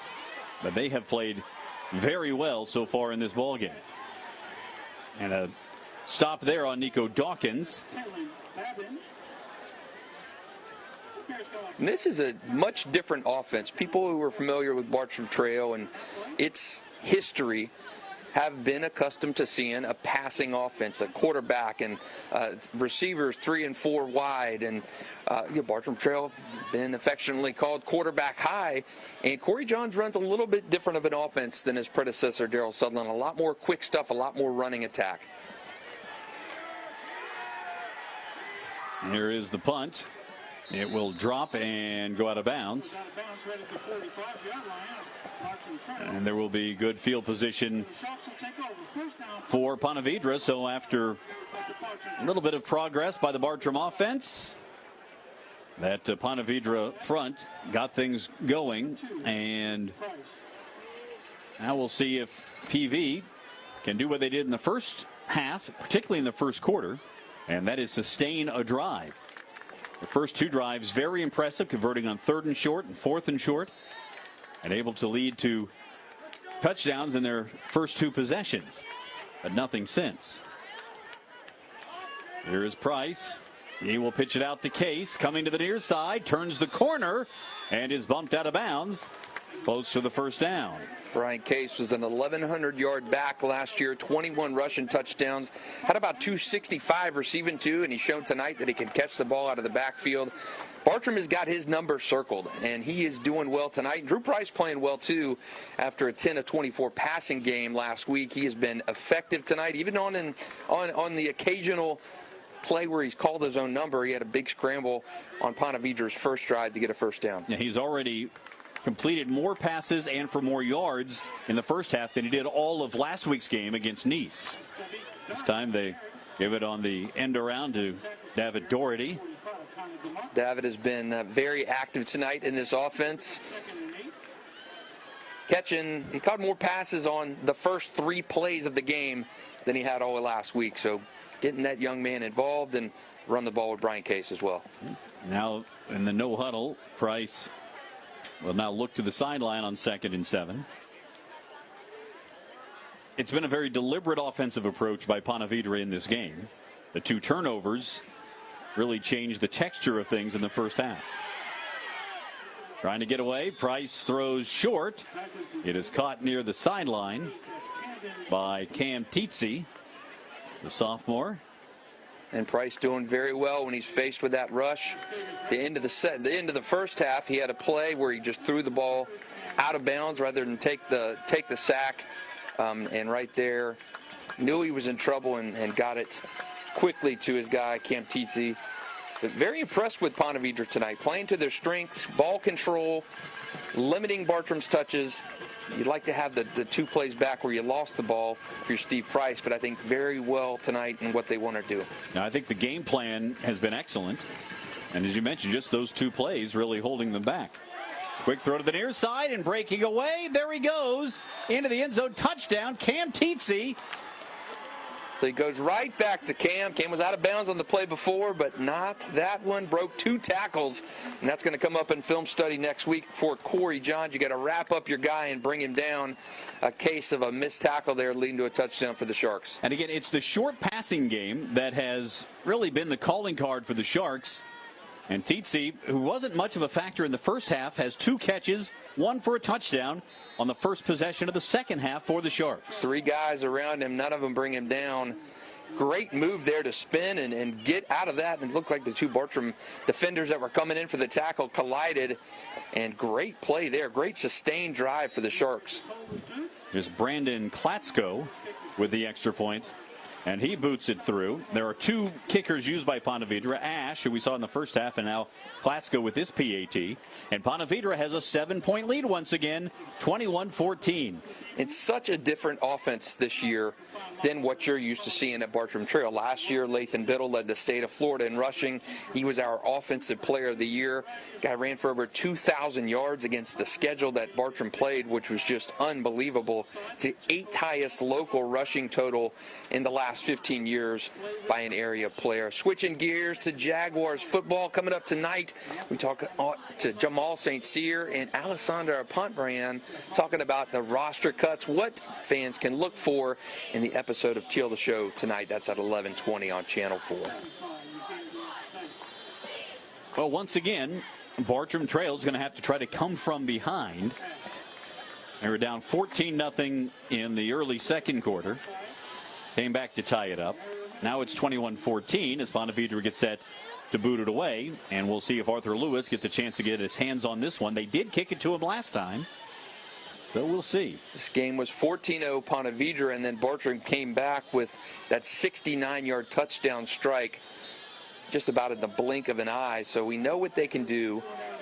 They're not as methodical as Ponte Vedra. Ponte Vedra more apt and more content with just mixing it up and throwing short passes and running Brian Case. But Bartram Trail is kind of perplexing me tonight because they've gone with the long pass to DeAndre. Arthur's not really got going, but they still have that big play offense. I don't know if DeAndre's maybe still a little bit slowed from that groin injury that kept him out last week, but it seems like at the end of big plays, he's been a little bit ginger getting up after being tackled. You see number 14, Brendan Trujillo in there. Trujillo, a familiar name for Bartram Trail fans. They'll come out in a 4 wide receiver set once again, and a quick throw by Weatherly. And nothing doing for Bartram on first down. Got it to Landon Tippy. Impressed with this Ponte Vedra defense against a veteran offensive line. I said earlier this week that I thought Bartram had potentially the best offensive line in the area, and Ponte Vedra going toe-to-toe with them. They are doing an extremely good job of getting in there and making Jaden a little bit uncomfortable with that 4-man front. Give it to Lewis. Looking for some room. Doesn't find any. Not only has the defensive front played well, but we've seen some physical hits turned in by the Ponte Vedra defensive backs and linebackers. That time it was J.M. Pollock.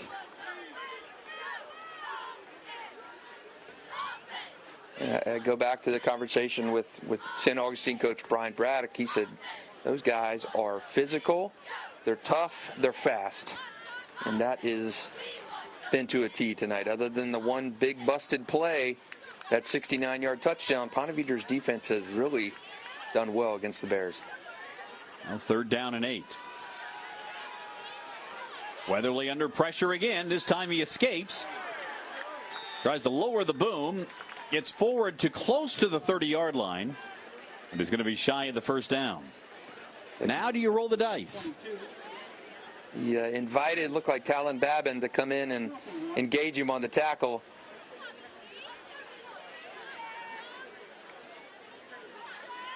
Now Ethan Holmes on the tackle. Got him as well. Not sure if Corey Johns is going to be happy to see his quarterback lowering his shoulder and inviting that tackle like that. And Johns will opt to punt it away here on 4th and 1. Sending Tyler Stegmeyer out to boot it away. And Jack Berquist once again backpedals to return this punt. This one is short, bouncing at the 40, inside the 35 after a Bartram Trail roll to the 34-yard line. Well, every possession that goes through and Bartram is unable to score, and it chews up some clock, has to give Ponte Vedra that much more confidence. Yeah, Ponte Vedra's been able to have those extended drives, those sustained marches down the field, and I think they've done a very nice job of mixing it up. You've got Drew Price running the ball. You've got Brian Case running the ball. You got David Doherty getting the ball. Seems like every third play. It's just been a great offensive execution for Ponte Vedra, with the exception of those 2 fumbles deep in their own territory. It reminds me of last week in the Reigns game, how Reigns dominated Bowles and won by 9 from self-inflicted mistakes. And it reminds me of that last week, and Ponte Vedra being Reigns. This game could be a lot worse than 21-14 right now. Yeah, if you're Ponte Vedra, you probably think you ought to be up by a couple of touchdowns anyway. If you just take care of the football, that could have been the case. And Steve Price, he said to us, I don't know how many times, Cole, when we talked to him this week, biggest issue for Ponte Vedra we stay healthy and hold on to the football, don't have any of those self-inflicted mistakes, and you see what he's talking about right there. This could be a completely different game right now without those 2 fumbles. So Drew Price with Brian Case next to him in the backfield. We'll start on 1st and 10. Wants to throw it short. Now scrambling away, and will throw it away. It's pretty clear that Price has been coached and has accepted this coaching very well about not making the mistake in the passing game. If it's not there, get outside the pocket, throw it away. Throw it away. He's done it. That's the 3rd time tonight I've seen him get out of the pocket and throw it away. I mean, we work in Jacksonville, cover the Jaguars. We've seen Trevor Lawrence not make that same play. I can't tell you how many times where he's tried to force something or taken a sack. Good to see Drew Price getting coached up and not making those same issues tonight. And there was Parker Davis on the pressure from Bartram Trail. And an official timeout for an injury. The last time at Ponte Vedra, I saw Ponte Vedra play Bartram here at Bartram Trail. Came back in 2016, the first time they had beaten them at Bartram. And it was an unbelievable game. Nick Troney was the quarterback at Ponte Vedra. Matt Toblin was coaching Ponte Vedra, and he led them to a walk-off. It was a 48-45 game, just a unforgettable game at Bartram between these two teams. Nick Troney, of course, went on to win Mr. Football. He carried him to the 5A state championship game. They lost a classic to Plantation American Heritage, coached by Patrick Sertan, and just a remarkable team. If you think about Ponte Vedra through the years, they've only been around since 2008, and they've just had some epic games, epic performances. I don't think any better than that 2016 year with Nick Troney and Matt Toblin over there with the Sharks. So 2nd and 10. As we're inside the 5-minute mark in the 3rd quarter. We think this could be a substantial drive for Ponte Vedra if they can put something together. Price is going to run it. And he's down at the 43-yard line. So 3rd and manageable now for Ponte Vedra. If they can convert here, keep the ball, the way that they have put drives together, when they have not turned it over, they've been long, extended drives. Long, extended, clock-chewing kind of drives, and it's been the best way you can describe it is probably plotting, very plotting and calculated. They're having success on these drives that they get going.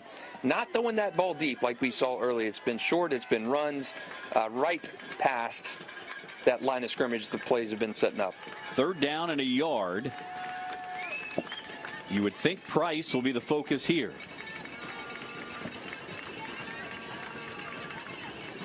They'll give it to Case up the middle. There's the 1st down. When you need a yard or 2 or 3, Case has been the guy they've turned to.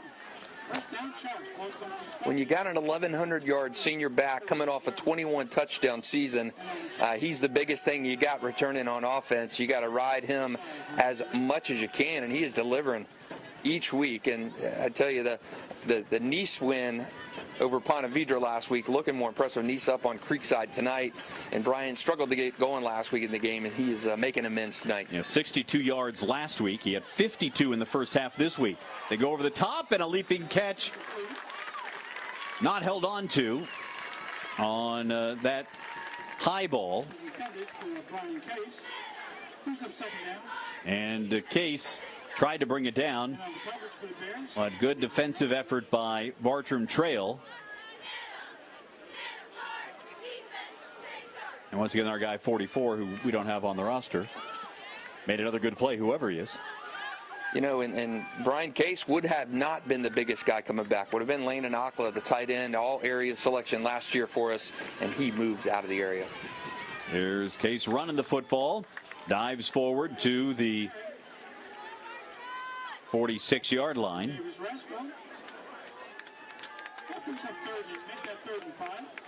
Good work up front by Rocco Garcia, the senior guard, able to turn his man.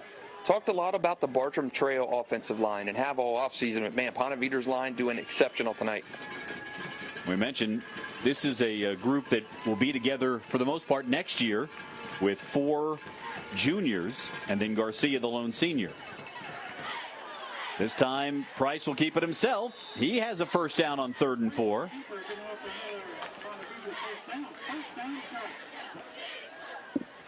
Tackle made by Davis Carrasco. Another good block by Garcia up front. A lot of Ivy League schools interested in him.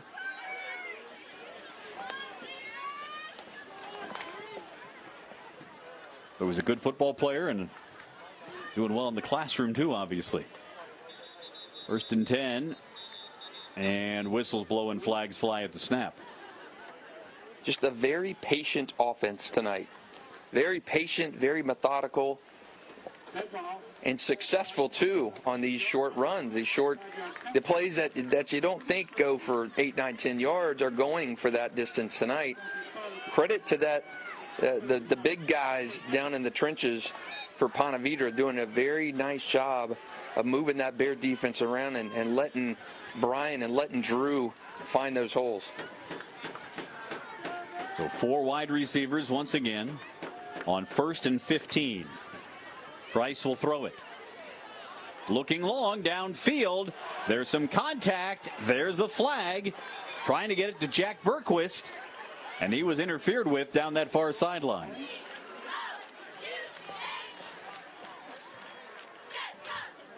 And we haven't seen Ponte Vedra go downfield all that much. Not really just the second deep pass we've seen from Price.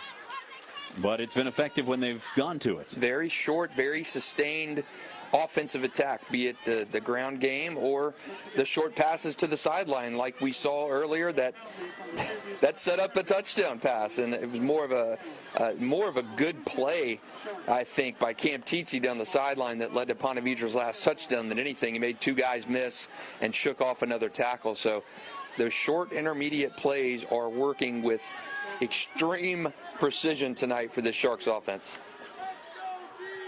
And the 15-yard penalty just in time to give him a first down. Price.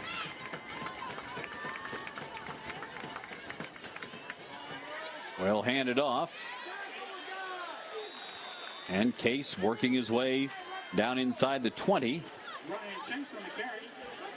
Beg your pardon, that's Jake Hilly, the backup.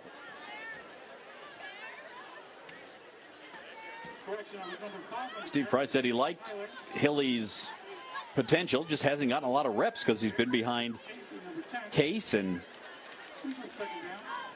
last year with Lathan Biddle.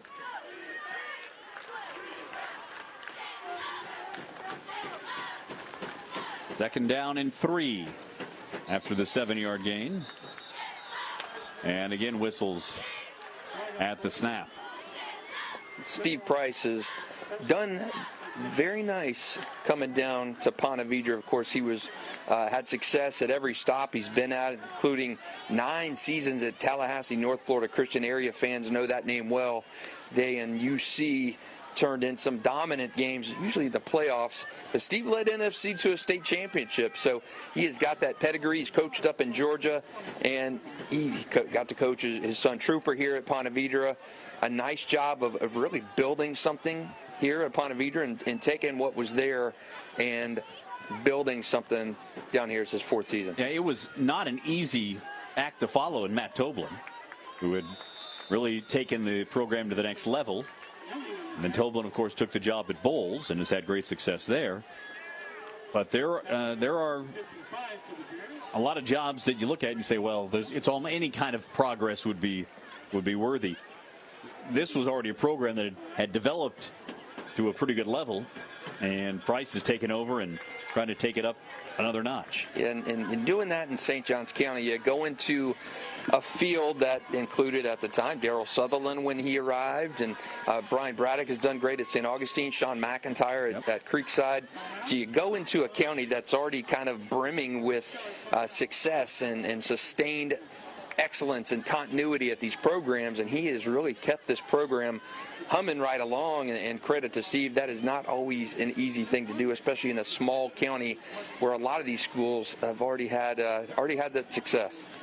This is an interesting play here. They're going to talk about it. Ponte Vedra calling timeout with 41 seconds to play in the 3rd quarter. Again, chewing up the clock here. If they don't make the first down, they would be in an area where they could go for a field goal to try to make it a 2-possession game. However, more time off the clock might even be more valuable at this point to keep Bartram on the sidelines. You run this play and you're looking at the end of the third quarter before you have to make a decision. You probably take that into Q4, and if you don't convert this, you line up for a field goal and make this a 2-score game. Bartram can erase that. We saw on that one play alone, a 69-yard touchdown, they have that quick strike potential. While you're watching this stream on News4JAX Plus and News4JAX.com, don't forget, we got another channel too, CW17, all kinds of good live sports on there. We got football Saturday, we got ACC football, NASCAR, and Live Golf. A lot of good sports having on our sister station at CW17. Here we go on third down, and it's a short pass that is caught inside, and that will pick up a first down for Ponte Vedra. Tizzi again comes up big in a big moment here in the second half. And the clock will continue to roll here as they brought Tizzi all the way across the formation that time. Short, intermediate, looked like a little drag route there of Cam. And remember last time we saw him line up, he was on the flat and took it into the end zone. So a little short drag route there. Picks up the first down, and we may get one more play before this goes into the final quarter. Price going to keep it himself, hit behind the line of scrimmage and dropped. And that will be how the third quarter comes to an end. Ponte Vedra, though, trying to pull the upset, up 21-14 on Bartram Trail. We'll have the ball on the doorstep when the fourth quarter begins, after Michael Miner made another big play for the Bartram Trail defense. A couple of tackles for loss in the first half and a sack here for Miner. Cannot say enough how impressed I am with this Ponte Vedra offense. Patience, play calling, picking your spots, and not trying to do what you don't do well.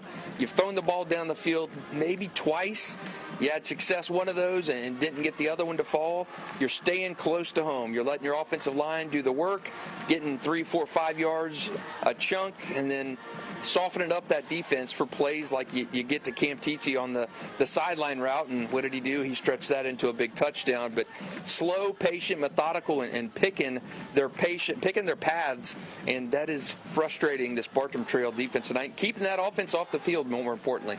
Yeah, well, we talked about coming into this game, the need to try to get some momentum for both of these teams. Bartram had to feel good after last week's win. Ponte Vedra probably needed this one more, and so far they have gone in the right direction. Coming up next week, a team that Bartram Trail will see later in the season, St. Augustine. They're number 2 in our Super 10 rankings. They face number 6 Bowls. That game is at St. Augustine at Foots Brumley Stadium, and the Hive, that is going to be an excellent one. It was a walk-off win last year for the Yellow Jackets against Bowls. That game is next Friday night, week 3, 7 p.m. Find that on News4JAX Plus and News4JAX.com. Do not miss that game. Going to be an excellent one. St. Augustine played for a state championship last year. They've only got 1 title. Bowls, on the other hand, they've got 11. Here we go to start the fourth quarter. They'll dump it off short. This one is caught by Brian Case, and Case is in for a touchdown, his second score of the game, and Ponte Vedra stretches its lead to 13. Dink and dunk, dink and dunk. The short little plays. That was no more than probably a 2-yard ball in the air, and Brian Case turns it into a touchdown. And nice little screen pass there. The big heavies in front of him, and he is in the end zone. Ponte Vedra controlling this game. Time of possession tilted in the Sharks' favor. Great effort. Great play calling tonight from Steve Price and the Sharks. Rocco Garcia was looking for somebody to block, couldn't find anybody. He just became an escort into the end zone. Now here is Brandon Klatsko with the point after. It's up, and it is good as the uprights wobble just a bit. 28-14, Ponte Vedra with the lead with 11:50 to play. And you're right, you can give the players a lot of credit for this, but the game plan has been exquisite as well from Steve Price, and they have executed it just about to a T, aside from those 2 turnovers. Both sides of the ball, too. You got Riker Kemp, the big guys on the line. You had J.P. Dolan with a rushing touchdown earlier. Non-traditional offensive guy there. And I think you just control the line of scrimmage, and you've done that for Ponte Vedra. And I hate to keep beating the drum here, but if you don't commit those 2 turnovers, this is probably a 38 to 14 or 38 to 7 game at this point. So great job by Ponte Vedra. And for all the scores in our area, hit that QR code on your screen right now. You can get updates from all around the First Coast tonight. Not only this game going on, this one's 28-14, but we've got some classics brewing. Nice and Creekside in a defensive game right now. Nice controlling that one, up 27-7. Bulls up 10-0 on Trinity Christian at half. St. Augustine, you'll see them next week in our game of the week. They're up 34-7 on Menendez. You can find all those scores right now hitting that QR code and take a scan around the area. All right, this would be an upset if Ponte Vedra holds on to win. Any other upsets in our area right now? Ooh, I think this is probably the biggest one going. Pretty much standard across the board. I thought Creekside would be a little bit closer of a game, but man, these defense for real. They're 31-7 at this point. Bradford 22-6 over Denellen. Thought that one could be a little bit closer, but pretty much chalk across the board at this point now. University Christian, a long road trip. They're down 14-6 at half against Hebron Christian.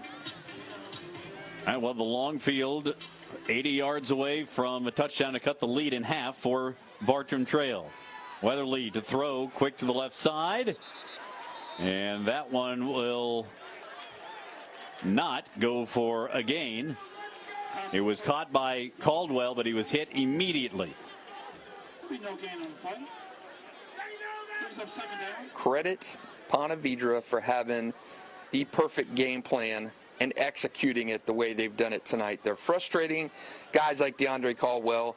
They're keeping Arthur Lewis bottled up. Even you've kicked to him and not giving him a chance to get going. Jaden Weatherly is feeling that pressure consistently, and you've got to attribute that to just that performance on both sides of that line of scrimmage. They'll fake it to Lewis. Now they try to throw it to him and almost intercepted. Boy, that one was right through his hands and nearly picked off. J.P. Dolan was in the area, and now, is that Lewis? Take another look at the play. Yeah, Lewis. A little slow coming up, and now comes off the field. So if he's out for any length of time, that's a big blow. He and Caldwell are the 2 big play candidates on this Bartram Trail team. So we'll see if Nico Dawkins is utilized more in the running game here.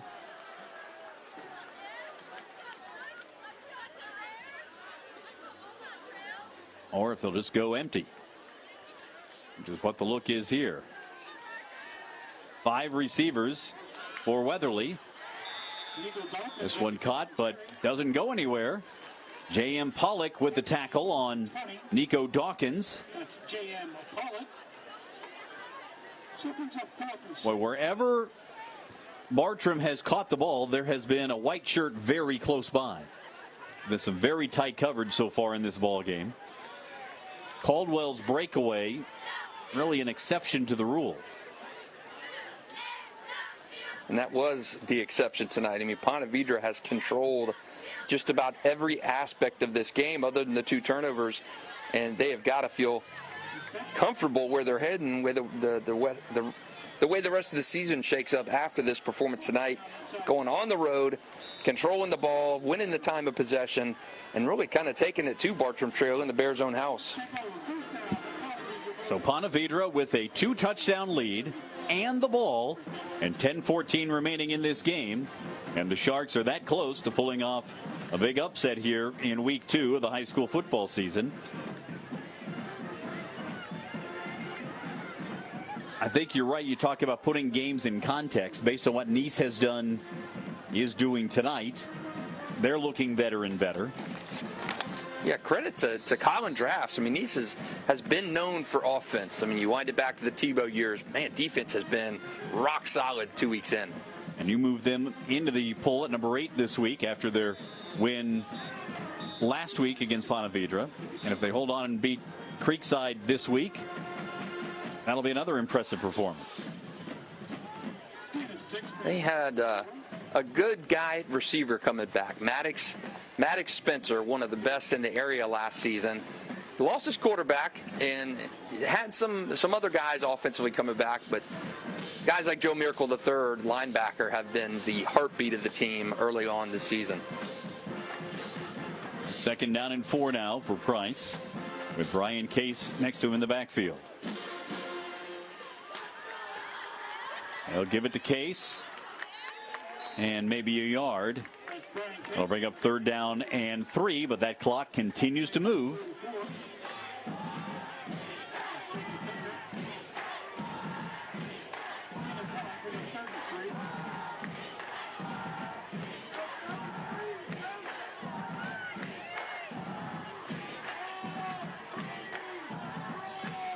Case has scored 2 touchdowns for Ponte Vedra, 1 on the ground, 1 on a little screen pass.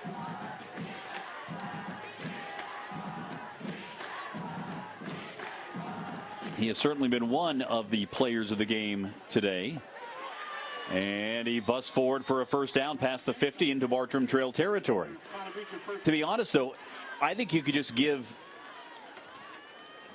high honors to both lines for Ponte Vedra, offensive and defensive. Absolutely. If you're giving out a game ball, you better have about 10 of them, because those guys on the offensive line for Ponte Vedra are holding the Bears off. And then on the flip side, I guess it'd be 9 defensive balls, their 4-man front. But, man, the defensive line for Ponte Vedra has been absolutely overwhelming the front of Bartram, which is something I did not expect to see. 1st and 10, and they give it to Case, who's hit in the backfield, and dropped for a loss by Crew Casey. Casey is regarded as the best defensive player, plays a position they call the Grizz, and he roared in there to make the tackle in the backfield on Jake Hilly. Now, this series has been controlled by the Bears. They're 12-2 going into this one against Ponte Vedra, and it has felt complete the opposite direction. 2nd and 12, throwing into the middle of the field, try to get it to Doherty, and he had 3 black shirts around him and couldn't bring it in. That'll bring up 3rd down and long. Well, this series, you hear that number 12-2. You're thinking wipeout. So many of these games have been absolute, down to the wire, epic games. 8 of those 14 games have been decided by 6 points or less. There's been a game decided on a 2-point conversion stop. There's been walk-off field goals. So many good things, and this one right here is falling right in line. Another good one. All right, 3rd and 12. And they throw it once again. That's Doherty out of bounds inside the 45 at about the 43-yard line.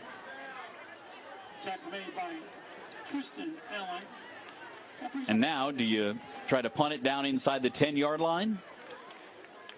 I don't think you want to give Bartram too much of a short field. Yeah, I agree with you, Cole. I think you kick the ball away. Your defense has been lights out so far, and you let Bartram, you issue the challenge and tell them to put in the end zone, because you've been stopping them all night. Yeah, even if you kick it through the end zone, and they'll have 80 yards to go. Didn't run as much clock in this drive as they have in most of the other ones.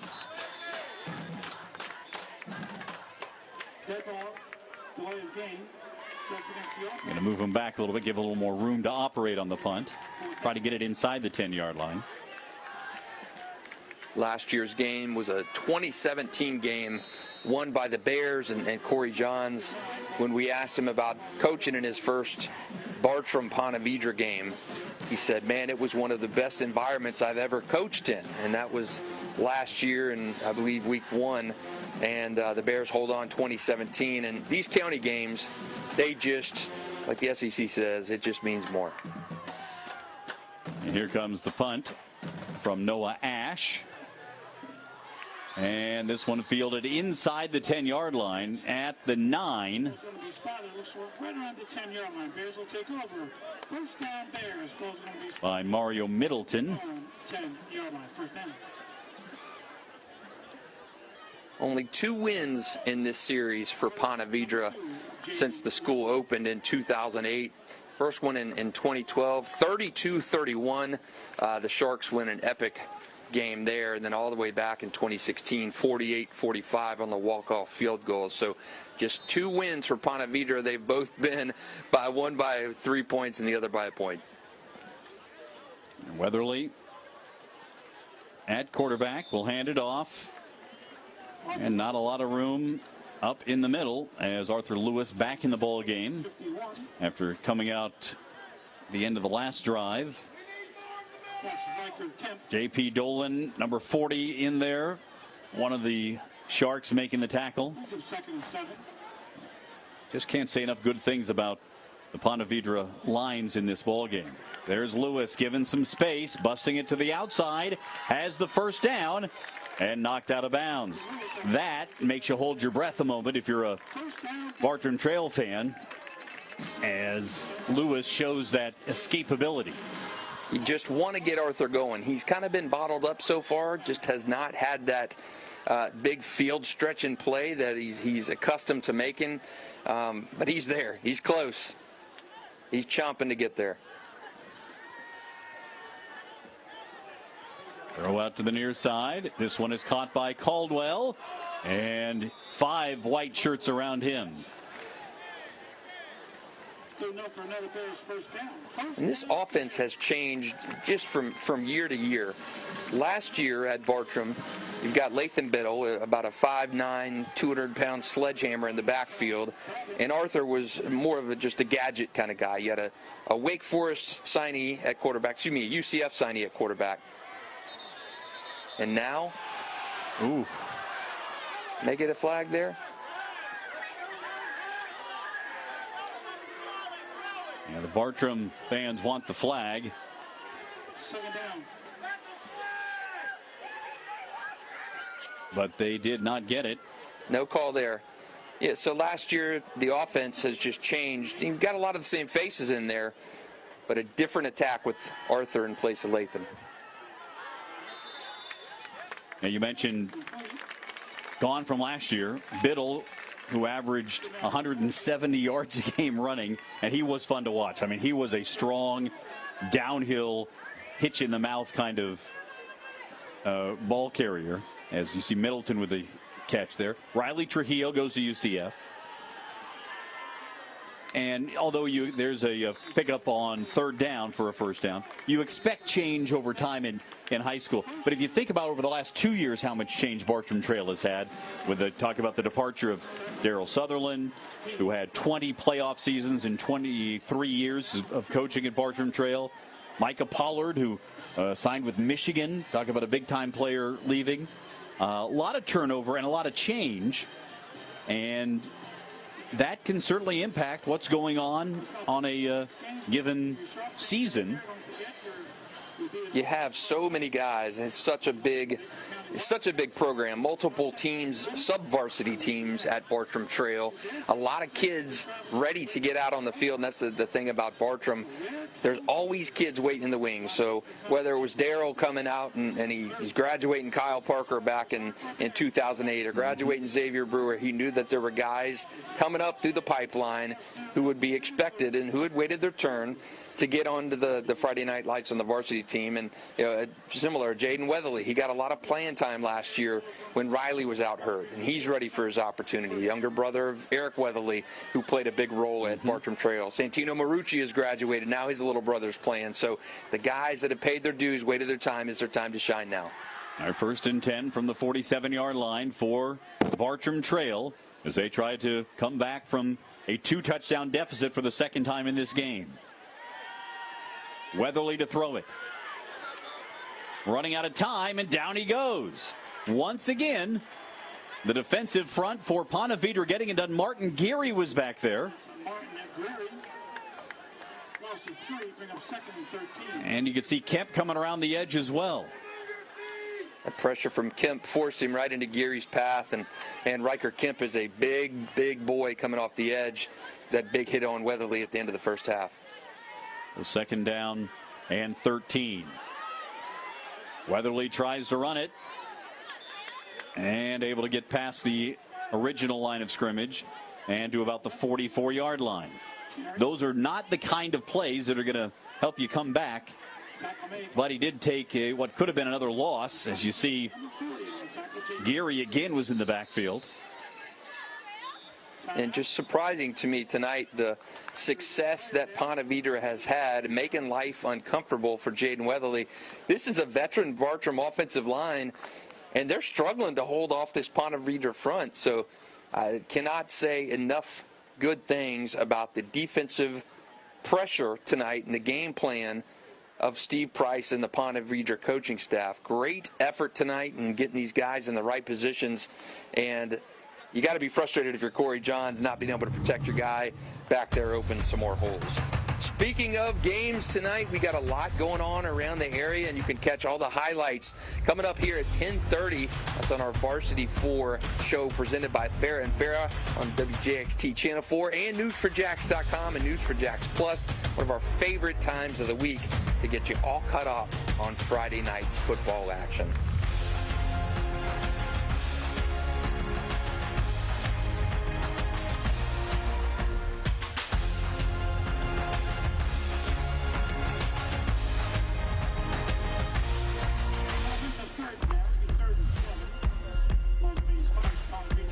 Just the early stages of the high school football season. And we have seen a couple of impressive performances over the first 2 weeks. First by the Reigns Vikings last week, and now by Ponte Vedra. Yeah, Ponte Vedra defense held Bartram without anything this entire second half. Near the 4-minute mark. Weatherly going to run it again.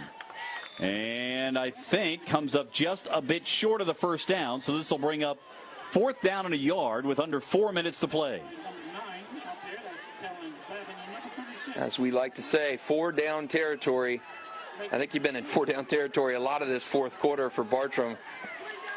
You've not moved the ball particularly well. You're getting into that clock is going against you. You got to convert here. 4th and a long yard. They'll give it to Lewis, and behind that veteran offensive line, he pushes forward.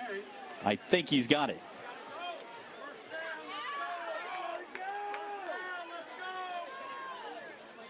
They're going to have to take a look at this one. We may have a measurement coming.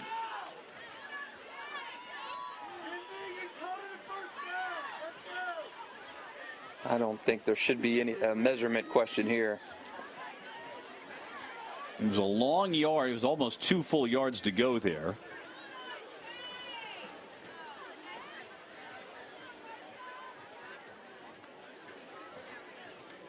The thing that worries you now is they had to move the ball over. And if you're Bartram Trail, you're hoping it went in your favor. They will stretch the chains, and it is a first down. Not by much. Looked like he got it by a little further than what they measured him at. Take another look here at Lewis. Getting in behind some of those big bodies.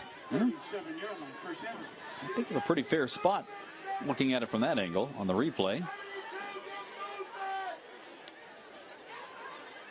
But the clock is becoming an ally of Ponte Vedra. With 3.5 minutes to play. Weatherly. Little pitch out to Lewis on the edge. Gets in space. Watch out. There he goes. Trips left, and they were blocking for him the whole way. Arthur nearly housed that one. Great blocking on the edge by the receivers. They thought maybe a pass, but it's the pitch out. Great seal blocks by the receivers. Nice tackle there at the end to save that touchdown to make this a more interesting finish here. Weatherly spinning away, staying alive, dumps it off, and a short gain on the play on the pass to DeAndre Caldwell. The track down and tackle by Cooper Sobek right there. Nearly a sack, too, of Weatherly.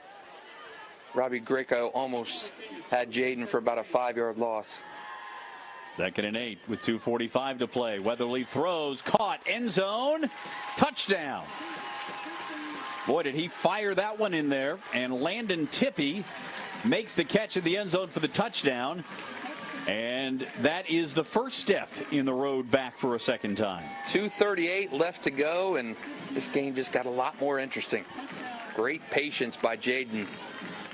Pocket has not been there for him most of the night, but it is there. He stands in and dials up the home run ball to Landon. I think that's the first catch by Tippy in the game. So at a key time, you go to a guy who hasn't had a major impact in the game. That's some trust in a teammate. Extra point is good with 2:38 to play. Ponte Vedra has seen their lead cut back to a touchdown. All right, Justin Barney, I'm going to put you in charge as a special teams coach or a head coach. You kicking it onside, you booting it away. What are you doing here with 2:38 to play? You got 3 timeouts.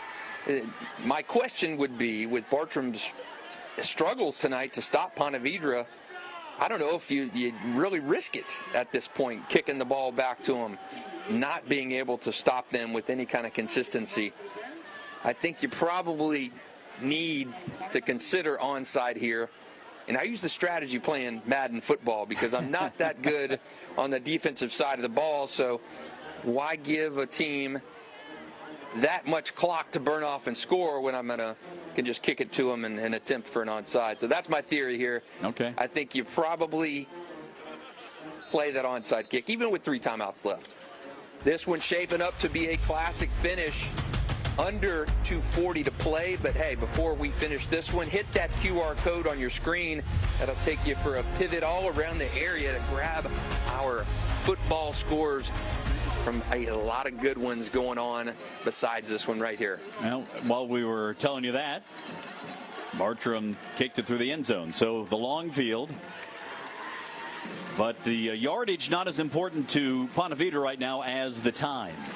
Got to get Bartram to use those timeouts. 1 first down might just do it for Ponte Vedra. Yeah, and that's why I was concerned.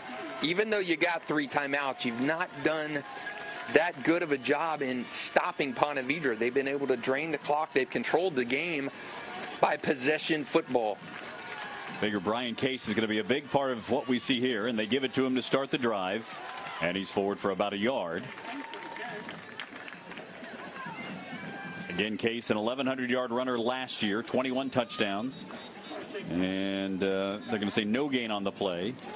And Bartram Trail is going to use their first timeout.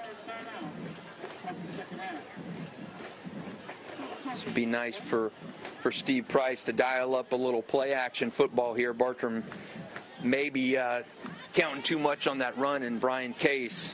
Maybe you dial up a long ball and see how that works. Keep them honest, although you run the risk of stopping that clock on an incomplete pass. And don't, if you're going to do that, you've got some options out there. Jack Berquist at 6'3". Caleb Stanton, the big sophomore tight end, would be a big target. We've seen Teetsy come up big here in the second half. And David Doherty has been reliable throughout the course of the game. So if you're not going to give it to Brian Case, there are options. I like running the clock, making the Bears use the timeout here. Bartram down to 2 timeouts, 2:24.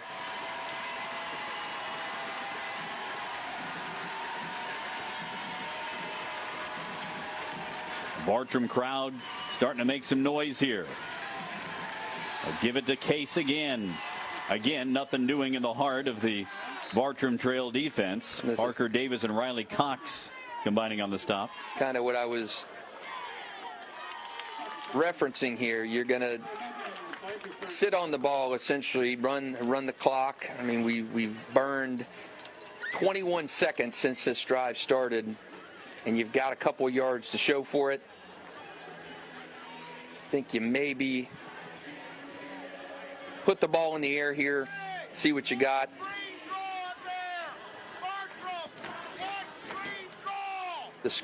The screen pass worked well in the last drive for Ponte Vedra, the scoring drive we've seen in the second half. The screen play to Brian Case that he had nobody in front of him besides his offensive lineman. And so 2 timeouts utilized by Bartram here on this drive. If they can make a stop, they'd call another one.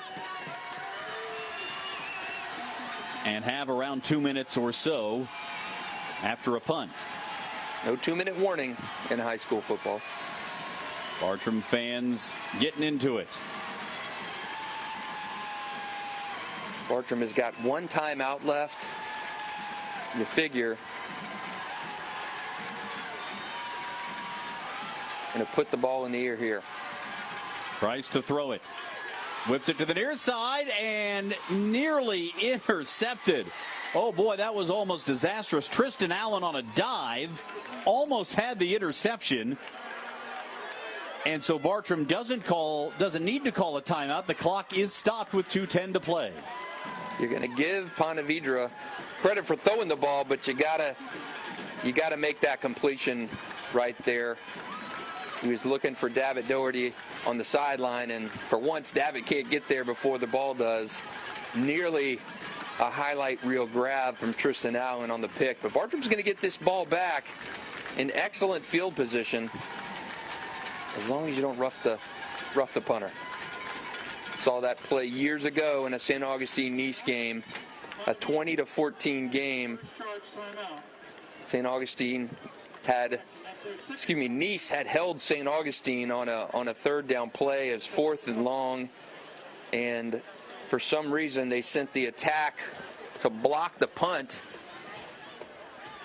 called for roughing the punter, giving St. Augustine the first down. I believe it was 4th and 13. Oh boy. They gave them a 15 for the rough. They get the first down on the play. That was Tim Tebow's senior year back in 2005. Probably the most college prospects I've ever seen on the field at the same time. You had Brandon James, Jaquez Rickerson, Quentin Hancock, all kinds of guys on that St. Augustine sideline. So do not rough the punter here if you're Bartram Trail. Let him kick the ball to you. You're going to get the ball back in great field position and have some time to work. Noah Ash will punt it away. It does appear that Bartram Trail is setting up for a return.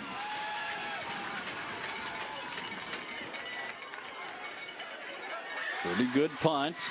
Lewis back at his own 35. Brings it forward to the 45-yard line. Beg your pardon, that was Mario Middleton. So, here we go. 55 yards away with 2 minutes remaining and one timeout. Bartram Trail needs a touchdown and an extra point to tie it. A touchdown and a two-pointer to win it.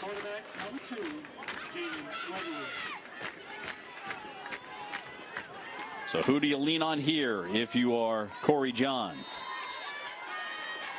Empty backfield, so you're going to put that ball in the air. Weatherly fires to the near side. This one caught DeAndre Caldwell and pushed out of bounds at the Ponte Vedra 41-yard line.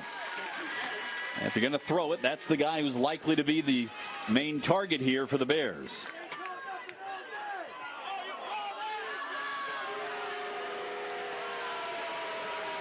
And you still got the timeout to burn, too. Now a penalty flag down. 2 of them. And a holding call. You saw on the replay, a white shirt was grabbed. That's the right call. It's not going to be a popular one for the Ponte Vedra, or rather for the Bartram fans, but there was a clear hold, so that goes from a big gainer to a 1st and 20, and 9 seconds run off the clock. Weatherly again with 5 wide receivers. Has some pressure. Able to get it away, but incomplete. Once again, the Ponte Vedra front getting it done. In the direction of Mario Middleton again. Back a little hands to the face. That was not called. So 2nd and 20 with 1:36 to play. Bartram needs to be most concerned about a first down here. They have to keep an eye on the clock. Weatherly waiting. Now runs away. and throws incomplete. The pressure. You cannot have a clean pocket. Riker Kemp is moving his man backwards, forcing Jaden to get out there and throw the ball off balance. Man, that pressure is just causing all kinds of havoc tonight. You left Arthur back in to block. Riker pushing the pile. Reese Beck getting some work in there. He's one of the stronger players on this Ponte Vedra team, member of the 1,100-pound club. When he put together his 3 best lifts. So now, 3rd down and 20.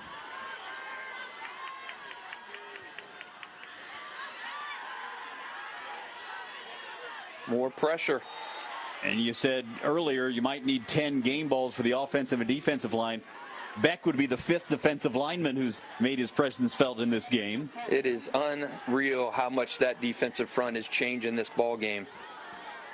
Weatherly, no comfortability back there at all. There's Geary coming right up the middle. I mean, Geary went through his guy like a turnstile. Game on the line, you got to give your guy a little bit more protection than that. And Martin Geary pushing his guy to the side. Riker Kemp blew up his guy and pushed him back into Weatherly on the previous play. These guys just running their motors non-stop on that defensive front. 4th and 20. Here's the ball game. Bartram Trail needs a big chunk of yardage. Weatherly throws, caught near the marker. And did he catch it? I don't think he's going to get the first where they spot that right there. Colby Dean, the tight end, Oh, getting a favorable mark. And the clock is running. It is the first. They gave him the first down right at the 45. Weatherly spikes it. What a catch by Colby Dean to hold on to that ball. By the way, once again, a guy who has not been a factor in this game at all to this point makes a huge catch on 4th and 20. They gave him forward progress. He got knocked back a couple yards. I saw the official spot it. Looked like he took the ball and walked it back. But, wow, what a play by Jaden and what a catch. So they gave him forward progress on the 40. Quick throw to Lewis out of the near side on 2nd and 10. And Lewis gains about 3. Great catch by Dean to convert that 4th and 20. Now inside a minute. And Bartram calls their last timeout. This is, without a doubt, desperation time for the Bears. Right at a minute when they stop the clock. So 3rd and 7. It is clearly 2-down territory at this part of the game and this part of the field. Bartram out of timeouts. And, hey, anything's possible after you convert that 4th and 20. Wow. Some drama here. And who would have expected anything less? You have been treated to some excellent high school football here in the first couple of weeks of our game of the week. Yeah, and turnovers, the story of the game. I mean, if you're Ponte Vedra, you're up by probably 2 touchdowns without those turnovers. If you're Bartram, if you hang on to the ball at the end of the first half without that turnover, it's a different game. It all comes down to this. 3rd and 7. Weatherly throws and caught on the near sideline by DeAndre Caldwell. He's got a first down. It took just 6 seconds. And he got out of bounds. And the clock stops. Take another look at it. Well, no surprise at a key time in the game, throwing the football, the Bears would dial up DeAndre Caldwell. You're seeing Jaden Weatherly grow up on this drive tonight for Bartram. Been in the system a while, but, man, you don't know what you're about until you get in a game like this. Caldwell, the lone receiver to the near side. They put 4 receivers out to the far side. Weatherly going that direction, and it is incomplete. Might have thrown it a little quicker than he wanted to. There was a little pressure, but I think it may be a cumulative impact of what Ponte Vedra has done defensively in this ball game. Riker Kemp flashed in front of his eyes. He was waiting. Definitely an overthrow to Mario Middleton. So 2nd and 10, 49 seconds remaining.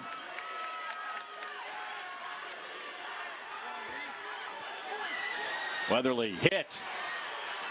And down he goes, able to hold on to the football. But J.P. Dolan got there and gave him a pop. Pressure, pressure, pressure.